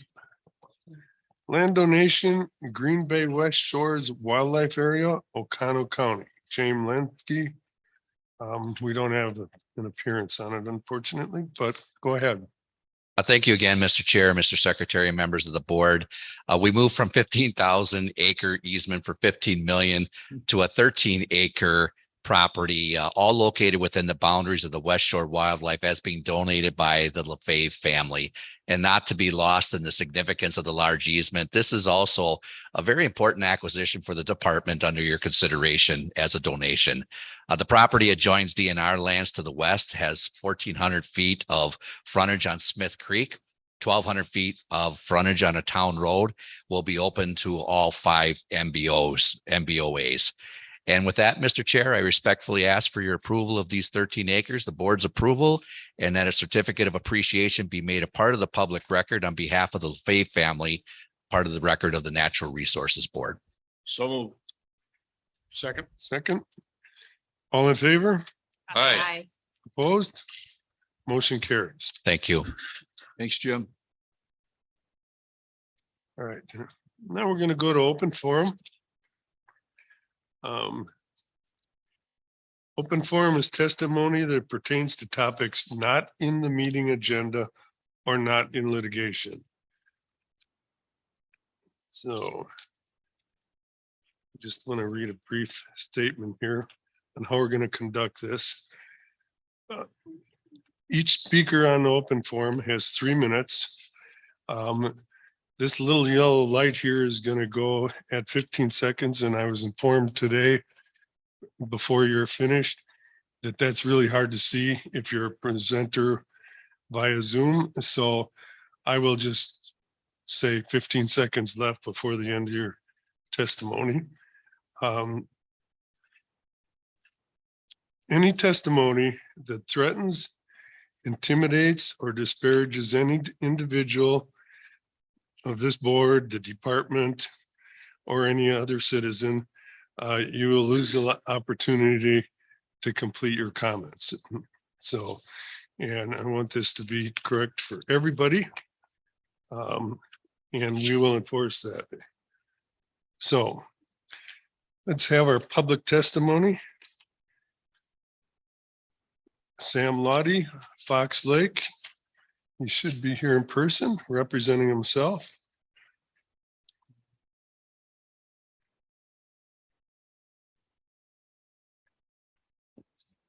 Hello, can you hear me? Very good. There you Excellent. go. Yeah.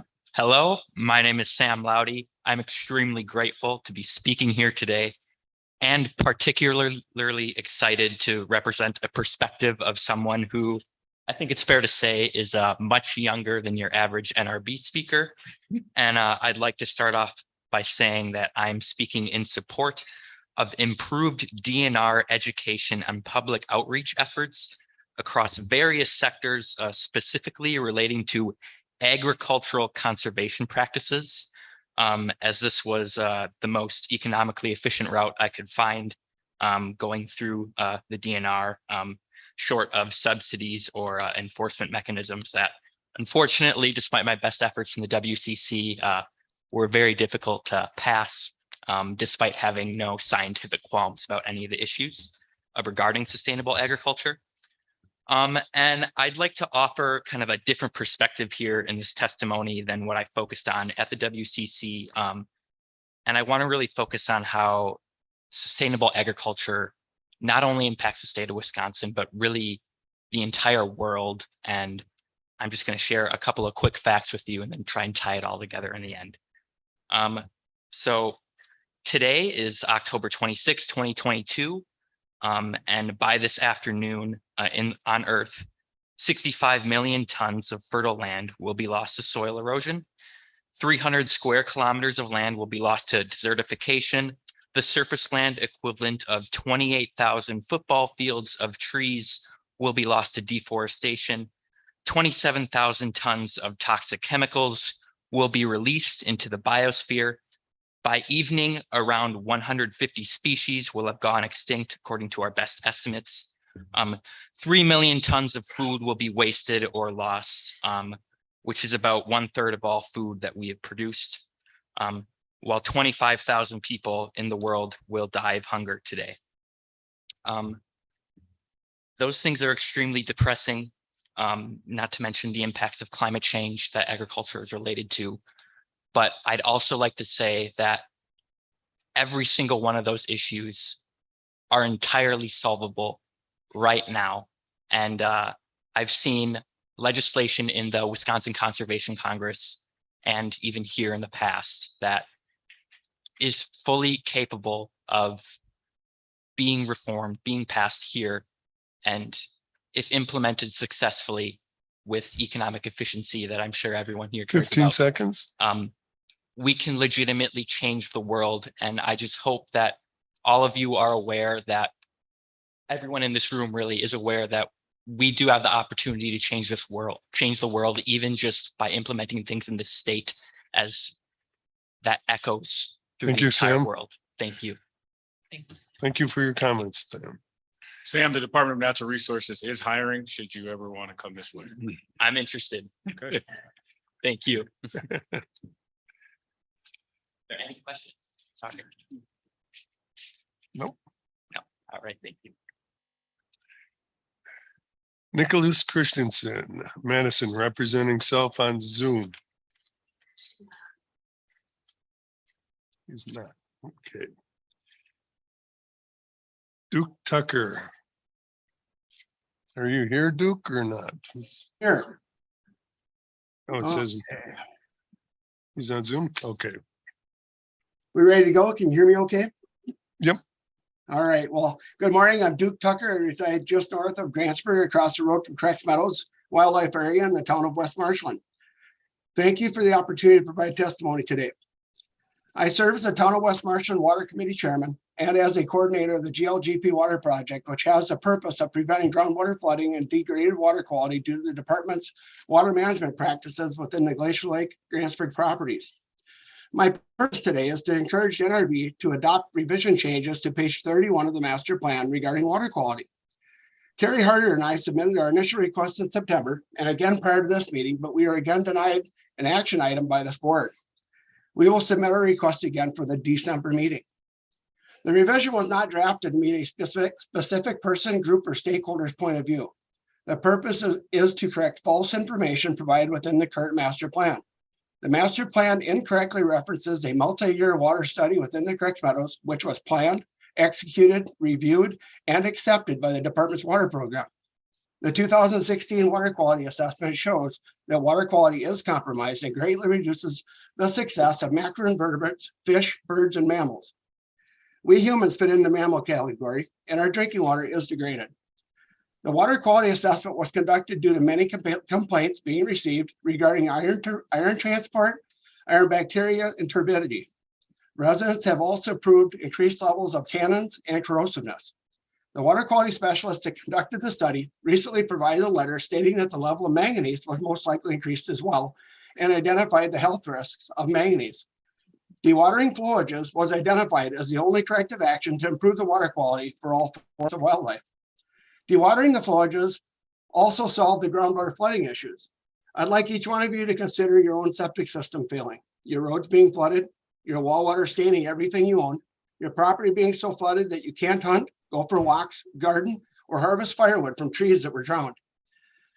Now consider the possible health implications due to drinking water for decades with artificially elevated levels of manganese.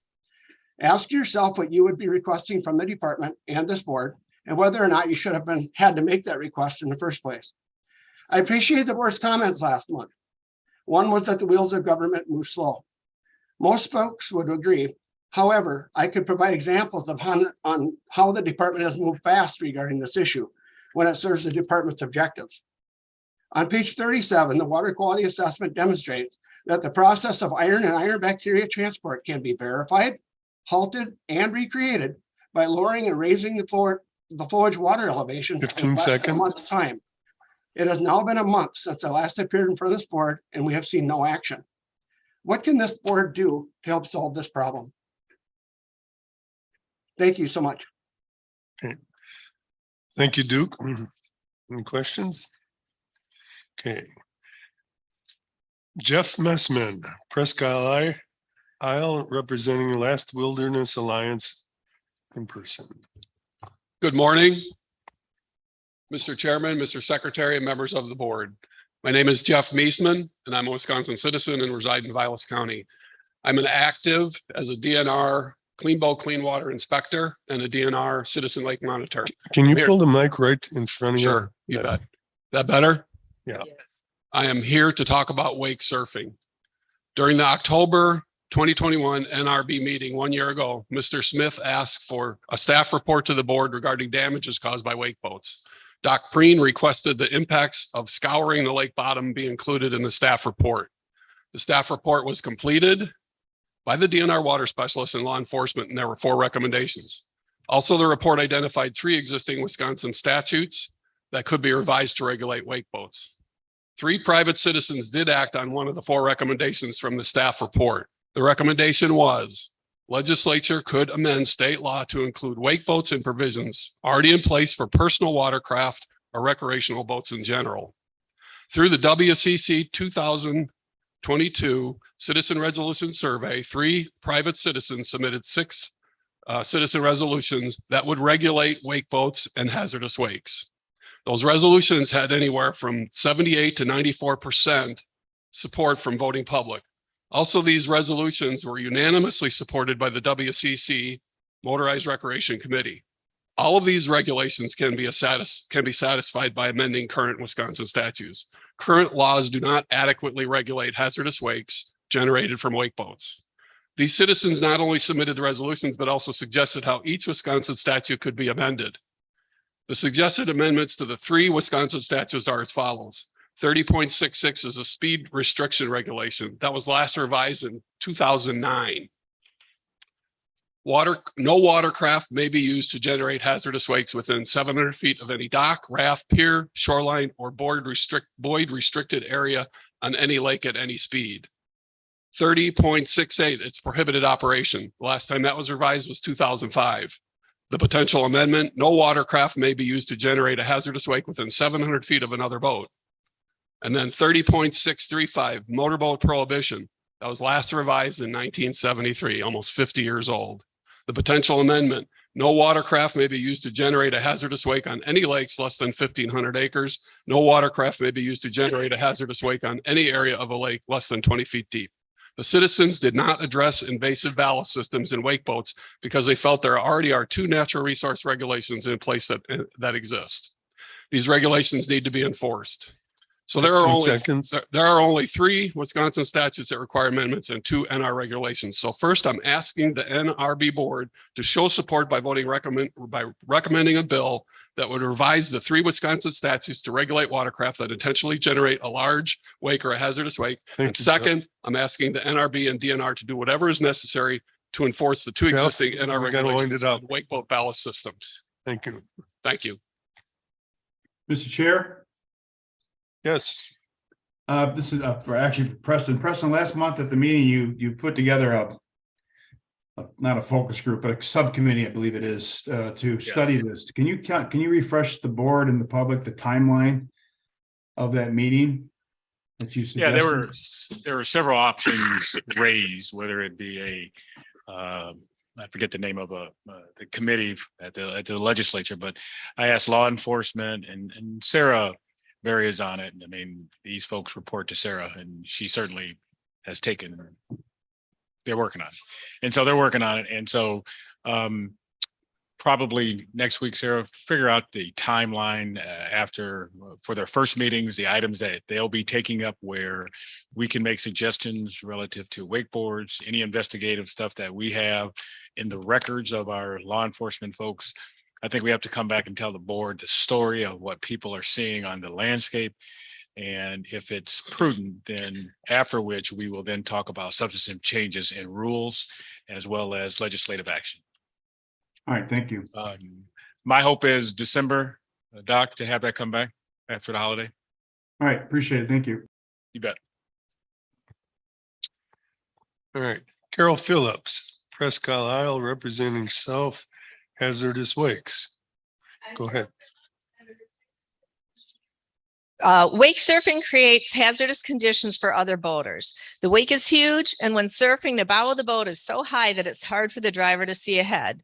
When my husband and I were anchored in our canoe taking water samples for the DNR, a large boat headed straight toward us. The bow was so high we couldn't see the driver, so we knew they couldn't see us. We were both screaming, and I waved my paddle as my husband frantically hoisted the anchor. They finally heard us and stopped about 60 feet away. Then the huge wake came, nearly capsizing us. The driver apologized, saying they never saw us due to their bow being so high, even though we had been anchored in the same spot for 10 minutes. That was my introduction to wake boats. Current Wisconsin law limits motorboats to slow no wake speed within 100 feet of shore. That law was made way back when ski boats were the biggest threat. Ski boats are designed to minimize the wake, but a wake boat is the exact opposite. The recent study by the University of Minnesota showed that for wake surfing, the boat would need to stay 600 feet from shore to allow the wake to weaken enough to be like that ski boat at 100 feet. But the water sports industry recommends a setback of just 200 feet, not 600, based on a similar study they funded by Clifford Gowdy.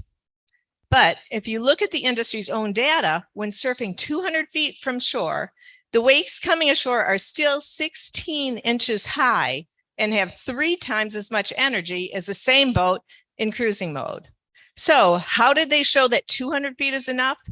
They say that wind waves are more damaging than either cruising or wake surfing waves, stating that boat wakes, quote, are typically a minor perturbation compared to the persistent arrival of wind waves. They add up all the energy in the little waves from a gentle 10-mile-an-hour breeze over about 5 minutes. That's about 200 waves, just 3 or 4 inches high. Altogether, they have the same energy as the massive 16-inch high waves in the surf wake. Now, if your common sense tells you something is wrong, you're right. It's like saying being hit with a bunch of marshmallows is the same as one baseball. Shorelines are acclimated to the wind waves they typically experience. Unless the lake is at least 3 miles across, it doesn't see 16-inch wind waves, even on the windiest days. So the shores can be damaged by wake surfing at 200 feet. Vilas County boasts 1,300 lakes, but only 3 have any shoreline at all, where the wind could be as big a factor as surfing at 200 feet. Also, a 16-inch wake can be disastrous for a fisherman, a kayaker, or a loon's nest, and more. Please rely on the University of Minnesota's peer-reviewed crowd-funded study, not the industry-sponsored study, and please limit where surfing can be done to protect others and the environment. Thank you, board, and thank you for the tribe for hosting and sharing your respect of the land. Thank you, Carol. And last, Tom Olson.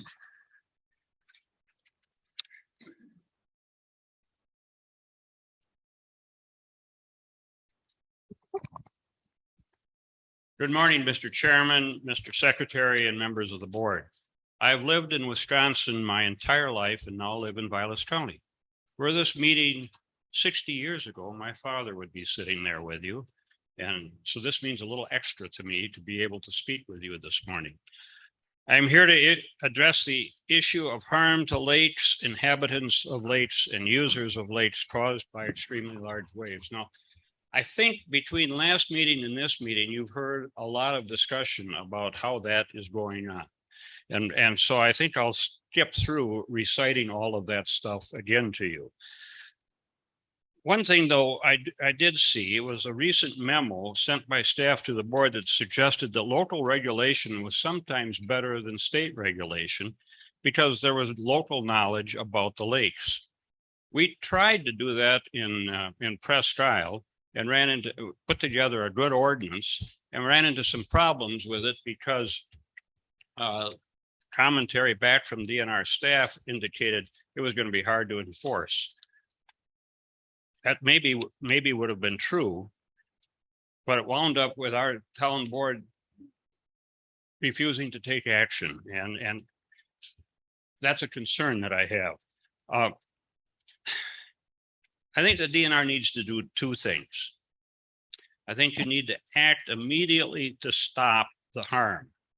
You've got the public trust doctrine that gives you a duty to protect the lakes in Wisconsin. And the longer this goes on with the number of boats that we have coming in, it's going to be harder and harder for you to do your duty. So, I think you have to start action, which you've indicated you're going to be doing, but it has to move rather rapidly because of the increasing number of wake boats that we have. That's one action. You got to start right now doing something, and I believe you're going to do that. Secondly, you should provide more support to local governments so that they can do regulation as well. They have a better idea as to what's going on in their area and what the needs are.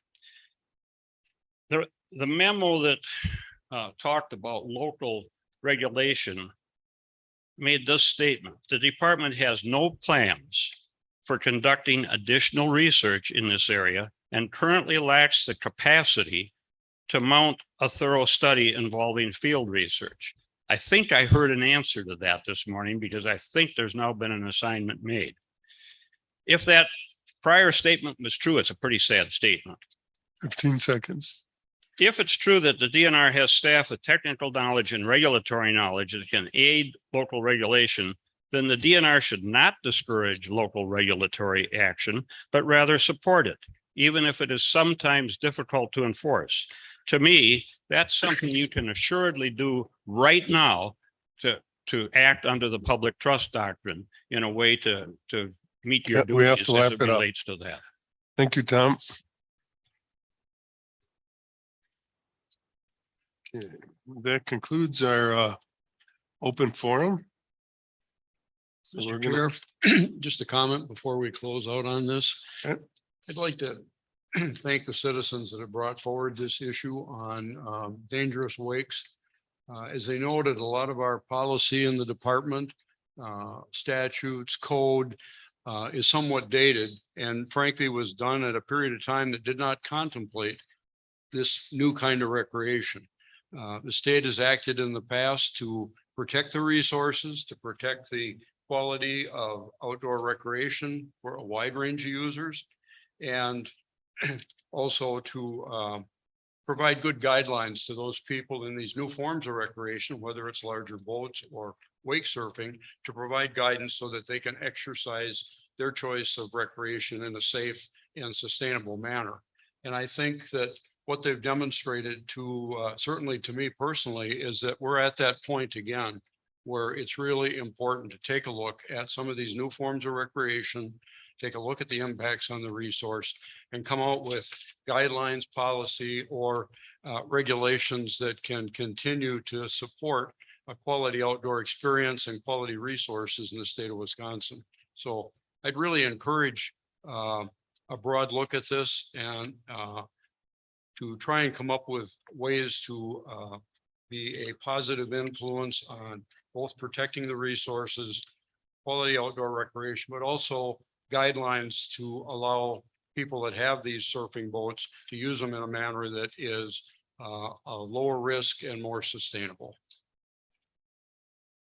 Terry.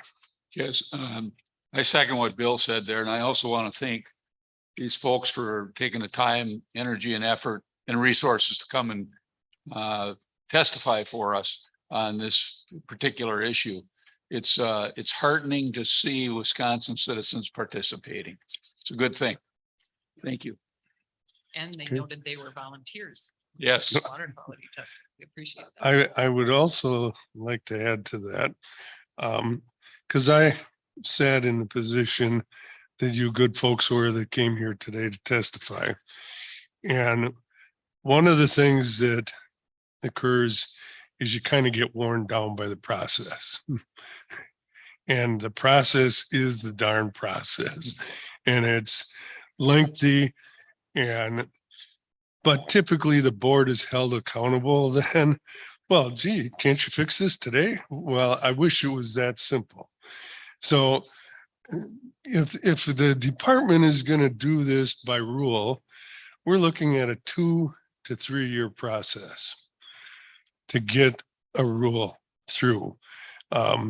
I don't think you're going to have any problem getting support for a rule, but just be aware of the process. So in the meantime, even if you can't enforce local ordinances, if you think this is a priority, that I would work on that, even if it's wrong or you can't enforce it correctly, because you're looking at a lengthy process here. So I just want everybody to be aware of that. Mr. Chair, Terry. Mr. Chair. Sure, Yeah, Doc. Doc, go ahead, Yeah. Doc. I'd like to chime in on that as well, Kaz. I think this is a multi-pronged approach, and I think the secretary is on spot on this thing. I think we need to get this committee together ASAP, which we're going to do. We have commitments for that. And I believe there's an existing statute that can be enforced to at least nip some of the immediate dangers in the bud.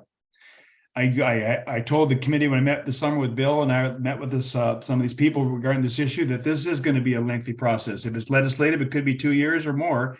If it's NRB regulation, it could be at least 2 years, 18 months to 2 years. And I think they understand that. I'm not a big supporter of having local ordinances have little, bits and pieces of regulation. It's going to be complicated for the citizen to understand that. And they're going to be snake bit by what township they're in, et cetera. So I think what you have to do is take what's on the books. And I think the secretary and his office should evaluate exactly what statutes apply to what immediate dangers there are, and we get enforcement under the regulation that's in front of us. I also believe that the NRB and the DNR can also look at what regulation under our authority allows us to once again address this issue. And of course, legislative, that's across the street. That's up to them. And I think their lobby efforts should be also addressed to the legislators in the Northwoods. And I have talked to our representatives in the Northwoods about this very issue. Obviously, not much is being done right now, but I think this is one area that's bipartisan as hell to correct this issue for Wisconsin, because it is becoming a big deal. It's already a big deal in southern Wisconsin, and it's even getting a bigger deal in northern Wisconsin when the lakes are pretty pristine. And so I would encourage that we implement existing statute now under our authority and the authority of the state of Wisconsin is given the game wardens and law enforcement. And I think that's going to be determined in this meeting, Preston. I hope it is. And then we can work on the other areas effective. This should not drag on for years, but it will in certain areas, because that's just the reality of the government. But that doesn't mean you have to sit back for 2 years. But I do not encourage local townships to start and make their own little laws, because that's going to make a quagmire and a patchwork of disaster up north. But if they want to proceed that direction, they're more than welcome. Thanks. Doc, can you cite the rule that you speak of, or the statute? Well, the one that's the precedent that is the second testimony from the Carol Phillips is dead on. I've seen that. I've seen boats operate in a hazardous manner when you can't have forward direction. We passed it, I think a couple of years ago, legislators passed, you don't need to have a spotter for skiers anymore if you have proper mirrage. The bottom line is that the operators of these boats have to see what's behind them when pulling skiers, and have to see what's forward and going forward. I have seen and I have witnessed on the Eagle River chain and other lakes that these boats plow through the water and they haven't got a clue what's in front of them. Not a clue. And that is unsafe. That's operating a boat in an unsafe manner. So I think we can nip that in the bud immediately. As far as the wakes, that's statutory. That's 100 feet, 200 feet, whatever it is. I get that. Scrubbing the bottom, I get that. But I'll tell you what, operating a boat in a safe manner is a state statute and should be enforced. And I believe that causing damage from a wake is in state statute and can be enforced. They start there. I mean, at least it's like educate the public that these things need to be operated in a safe manner. And this is going to evolve. This is going to come from the sporting industry, the boating industry. Everybody's going to be talking about this because it affects a lot of people and a lot of dollars. People that invest 120,000 in these boats do not expect to be limited to the middle of one lake in Vilas County. I get that. But it also comes when you have these boats to have responsibility on how you use these boats. And I think if they are operating in an unsafe manner, where people that are in kayaks or swimming, there's a safety issue there. Got it. Thank you. Yeah. Thank you. Sorry. Were you, Terry, rolled into the. My other question was the testimony that mentioned that a DNR person suggested to a local unit of government that they can't enforce things. And I understand that. I mean, we have limited wardens right now. I mean, those gals and guys are doing an outstanding job, and burden them with more is challenging. But I would encourage the department not to suggest to local units of government that they not pass good legislation because it can't be enforced. Oh, Yeah, I'm not aware of that, but thank you I for took that. that as Matt's comment last time of how hard it is to prove, not that they didn't want to enforce it. If it's a local ordinance, it's different.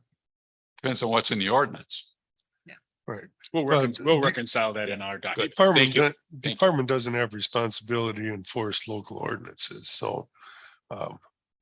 Marcy, Just to expand on what Dr. Preen said, I never underestimate the education and outreach components. So hopefully the committee can talk about that as well on social media and, you know, mind your wake posters at the boat landings and things like that, because this is a long process.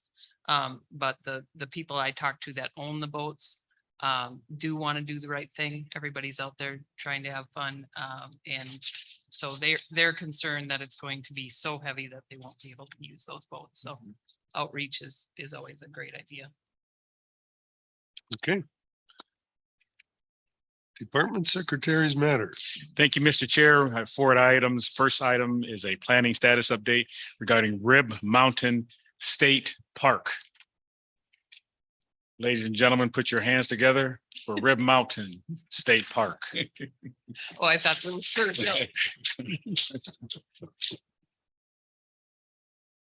Hello, make sure I get close enough here.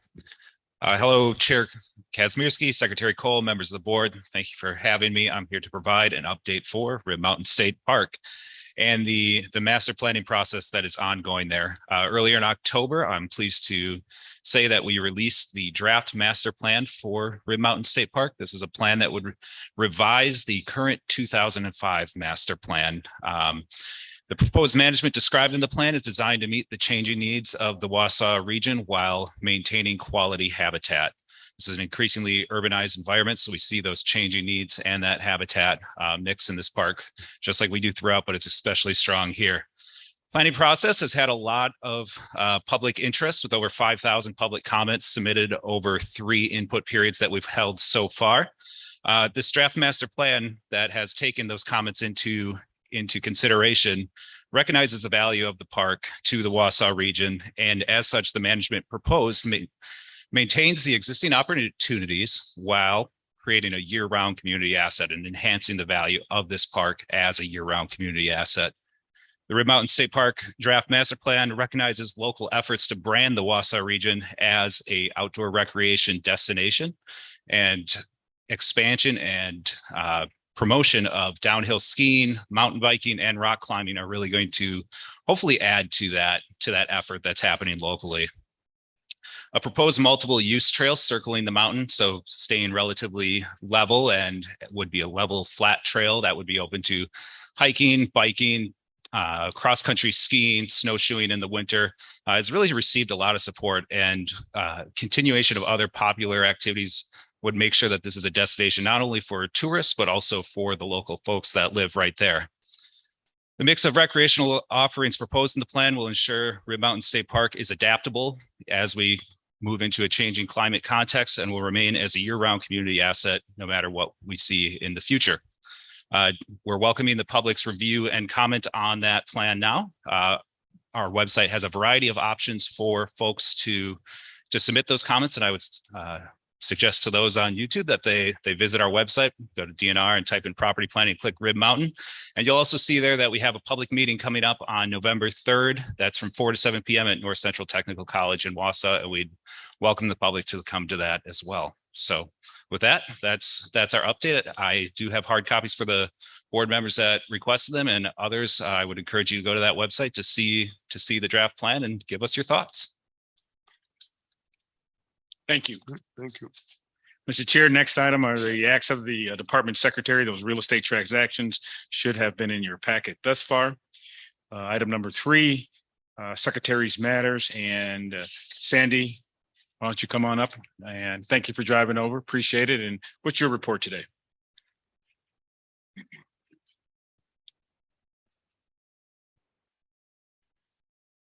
Thank you for giving me some time today, Preston. I appreciate it. Good morning, Mr. Chair, Secretary Cole, Deputy Secretary Barry, if we're still here, and board members. Thank you for this opportunity to address you this morning.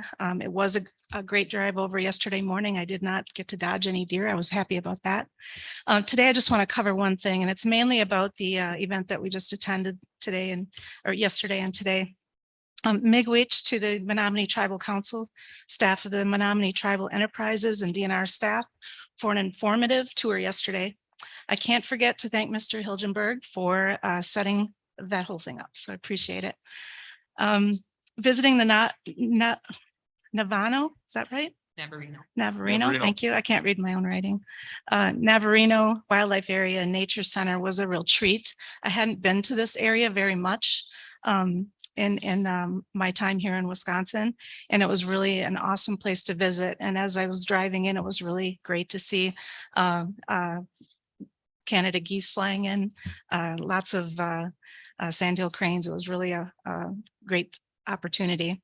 It's really amazing too what volunteers in our state do for conservation education. We saw that not only yesterday, but last month at Copper Falls State Park. I've always wanted to visit MTE. Their reputation is impeccable. So this tour was a highlight and also highlighted the best for all of us, the best things that they do for all of us. The care and thoughtfulness MTE puts into managing the forest, their brothers and sisters, disturbances and all, is evident and inspiring. The collaboration is evident, a model that should be replicated in other areas of our state. Miigwech also for the tasty feast. Sharing traditional foods served in such a creative way was a real highlight for me. Thank you, Secretary Cole, once again for yielding some of your time, and safe travels home, everyone. And I wish everyone a happy or a hunting season filled with opportunity. So you may not harvest, but the opportunity is there. Thank you. Thank you, Sandy, for being here. Appreciate it. The next item is about science. And for those who certainly pay attention to the Department of Natural Resources, we are science in action. Forestry, fisheries, wildlife, air, and water. And certainly this next individual who I'll talk about is part of that science in action. So if Dr. Matthew Mitro, is he around? Come forward, please. Let me tell you this story, right? About science and welcome. Thanks. Now, I'm not sure if the folks on this side of the podium knows why you're here, but I'm going to tell them why you're here, and certainly your colleagues know exactly why you're here. Dr. Matthew Mitro is the 2022 Midwest Association of Fish and Wildlife Agencies, MAFWA, Fisheries Biologist of the Year.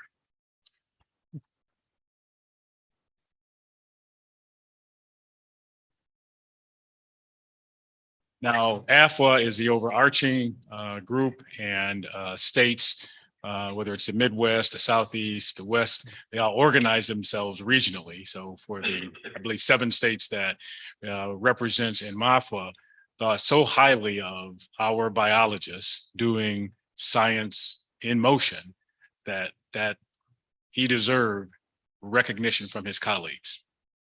Dr. Matthew Mitro is a cold water research specialist and scientist with the Wisconsin Department of Natural Resources. Because of his high level of science productivity, service activities and collaborations and partnerships with stakeholder groups for fish conservation purposes, he is well deserving of this recognition. He is well deserving because of his work in cold water fisheries, specifically research on trout.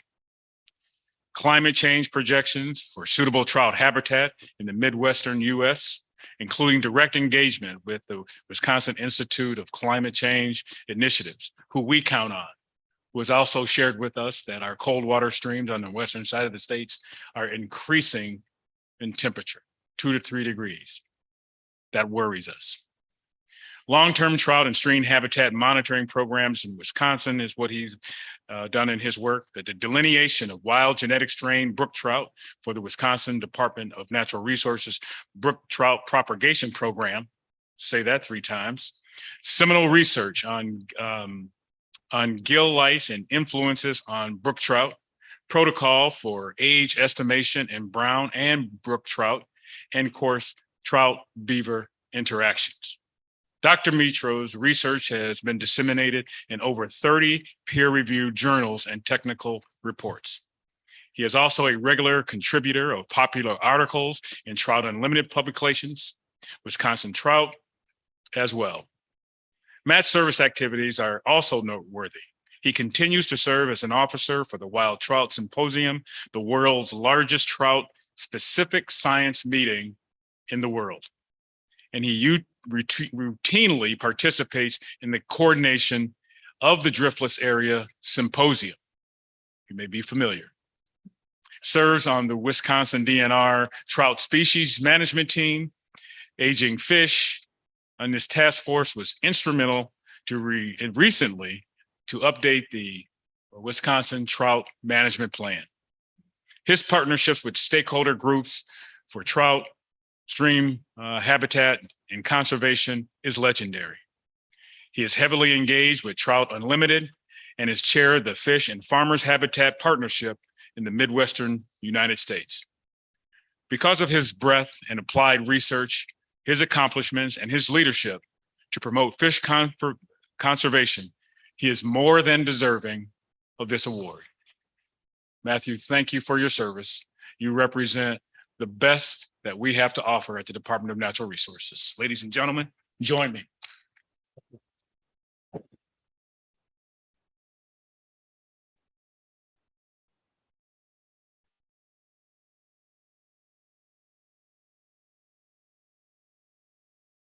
After. Sure. Matthew, I turn the microphone over to you. Thanks. You may want to speak closer to the microphone. Yep, that's good. When I heard about this award, it was very unexpected and very much appreciated. And I work with a lot of people that really contribute to the success of the program, the Trout Research Program. I do want to acknowledge them. First and foremost, my field crew. I run a very fieldwork intensive program. My crew is out with me almost every week from late March into early November, particularly this past few years. If I had a slide presentation here, I'd show you a picture of Nick Hoffman, maybe tagging a trout or problem solving a backpack electrofishing issue. I'd show you a picture of Mariana Matea being the first person to grab a backpack when I asked who wanted to do the next stream survey. I'll show you a picture of Spencer Vandenbloemen wading up to the top of his waders, trying to net trout in the streams behind the beaver dams. I'll show you a picture of Ben Breaker showing way too much enthusiasm when he pulled a 46-inch muskie out of a fyke net, when he should have reserved that enthusiasm for the migratory brook trout we were looking for in the one lake survey we did last year. I'd also show you a picture of Emma Lundberg, the PhD student who was working with us, who was teaching the crew how to identify non-game fish species, and a skill that she picked up from one of my colleagues, John Lyons, when he was teaching in class. I do want to acknowledge John as well. I worked with John for a number of years before he retired. I appreciated his leadership and all the collaboration that I did with him. Big thanks to the leadership in the Office of Applied Science, Greg Sass, the Fish Section Chief, Dave McFarland, the Wildlife Section Chief, Scott Hull, the Director of the Office of Applied Science.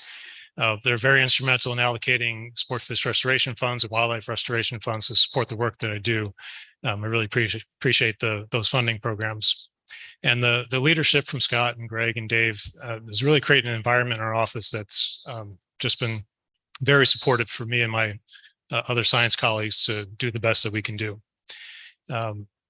There's far too many people in fish management to thank by name. I work with a lot of our biologists around the state, particularly in identifying study sites and coordinating data collection. So thank you to them.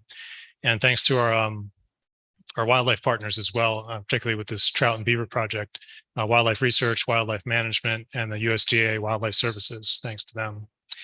And finally, when I came to Wisconsin about 19 years ago, I was very excited to lead the Trout Research Program. And part of what attracted me to the state was just the steep history of strong support for science informing fisheries management. And when I got here, I knew I had some pretty big shoes to fill. Ed Avery had just retired from a long career of trout research. He worked alongside Bob Hunt for many years. Bob was one of the giants in state agency trout research. And Bob Hunt, along with Ray White, who worked here in the 1960s, really laid the groundwork for the stream habitat program that's been such a success in the state. And I've been fortunate enough to know them, the three of them. Bob's passed away a number of years ago now, but I still keep in touch with Ed and Ray. And I really admire them for the standard excellence that they set for trout research and for the professionalism. They're all gentlemen in the truest sense of the word. They've never told me what I should do or what I should study, but they've always been interested in what I'm doing and want to know what I'm learning.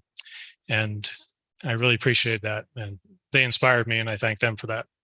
I'll leave it at that. Thank you. Thank you, man.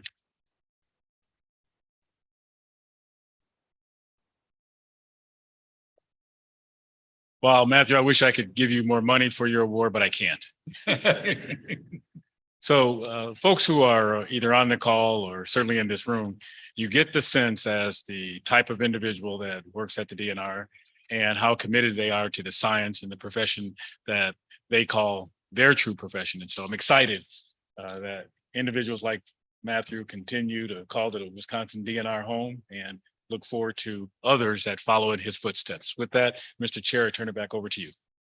And thank you, Preston. Nobody on this board ever met Dr. Mitro before. And there's hundreds, thousands of people in the agency that are that dedicated to their job, but we don't ever see him. So it's kind of nice to see somebody in person. And thank you, Dr. Mitro, for your service. Okay. Board members matters. Bill Bruins. Nothing. Sharon? Yes, I am so honored to be here and thankful for the reception that we received from the tribes.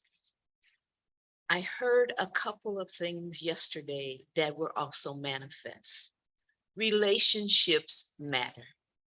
Collaboration led to action. And there was the voice of one DNR person who said, maybe the disabled or just people with different ways of being may only represent 1%, but we want to be here for everyone. And so we had the opportunity to stand, to watch a trolley that was equipped to serve everyone. Old folks, young folks, and people that were just had different abilities. I'm so grateful for the dinner. I'm grateful for the culture that you shared. And we are honored, I know, to carry on this work together because collaborations matter and manifest. Thank you. Terry. Yeah, good morning to everybody. Glad to morning. have That you means you- all up here in that means you northeastern have something. Wisconsin. We're only 7 miles from my house on the Wolf River. It's wonderful. I want to thank Jean and her staff for all the organization and all the wonderful things. And our great friends at Navarino Wildlife. I mean, that group sets another standard for us to try to encourage throughout the state of Wisconsin. And of course, our friends here on the Menominee Indian Reservation. Many of these folks are personal friends, classmates over the years. And you saw the quality of the people here. And MTE, the great opportunity that is not only for Menominees, but for all the people in our community. That is just a wonderful asset for our area, as well as the beautiful timber that they have in Menominee County. Just absolutely great.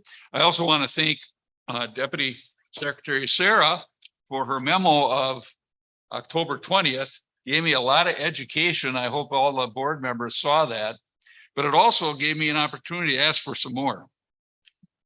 You know, we heard from our tribal friends about our responsibilities to protect our natural resources, and in particularly the Great Lakes.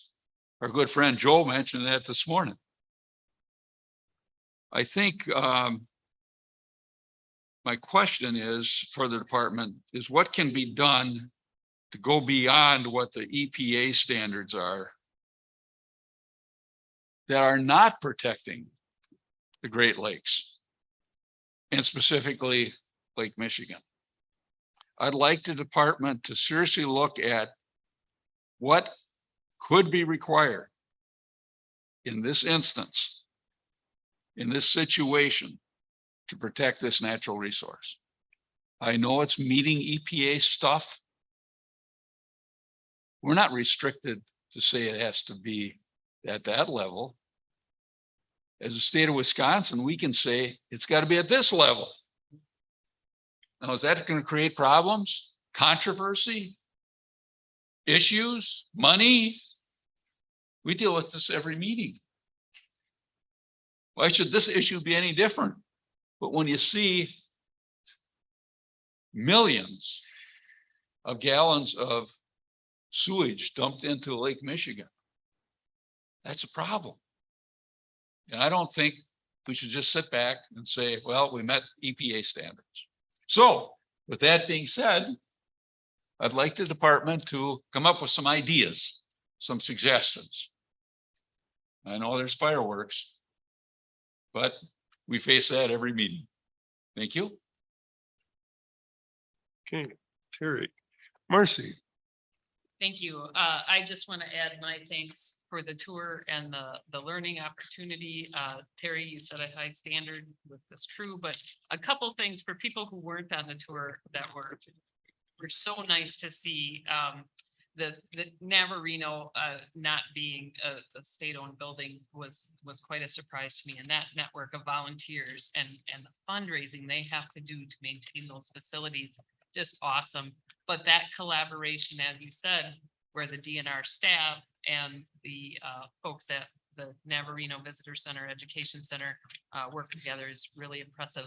And then when we stopped at the for the first Menominee tribal visit with the Bureau of Indian Affairs, the Menominee tribal staff and the DNR staff, and how they work together on everything from prescribed burning to protection to invasives to sharing maps, things like that. And of course, the tornado response in that next one was also impressive. So it was just really good to see not only the collaboration and the work that's getting done, but the various levels where it happened. And then, of course, the conversation last night at dinner and the comments today by the tribal leaders of working together, continuing to work together. That just really resonated, and I'm so thankful that we've gotten to get out on a couple of field trips, and I hope we can do the same in 23. Okay, thank you. Go. Well, I share everybody's appreciation for this meeting and this trip, and I'll not repeat all of the points of that because they're all wonderful and you've done a wonderful job on it. I'd just like to add that our fall season seems to be off to a very nice start, good weather, a lot of people out there. And I'd encourage people to get out and enjoy their natural resources, take advantage of the opportunities that are there. By all means, be safe. And note that our next meeting isn't until December, and we have the big 9-day gun deer season coming up, and we spend a lot of time emphasizing safety, and I'd just like to add my voice to that. So people have a wonderful holiday, a wonderful 9-day deer season, and enjoy the resources that are so important to all of us. Thank you. Dr. Prun. Nothing at this time. Okay. Well, and board chair has to go last, and you guys stole all my thunder. So, yeah, yes. So I just want to say thank you to you all. And I am so happy that we've come out of our basements and can begin collaborating again. Because that collaboration is so important, and we try as a board to make ourselves as available to citizens as possible. And these trips up here help a lot with that. So thank you all for participating in today's meeting, and do I have a motion to adjourn? So moved. Second. We have a motion and a second. All in favor? Aye. Opposed? Motion carries. Is that a record, Terry? Yeah, that must be. Happy Thanksgiving to everybody. And good luck.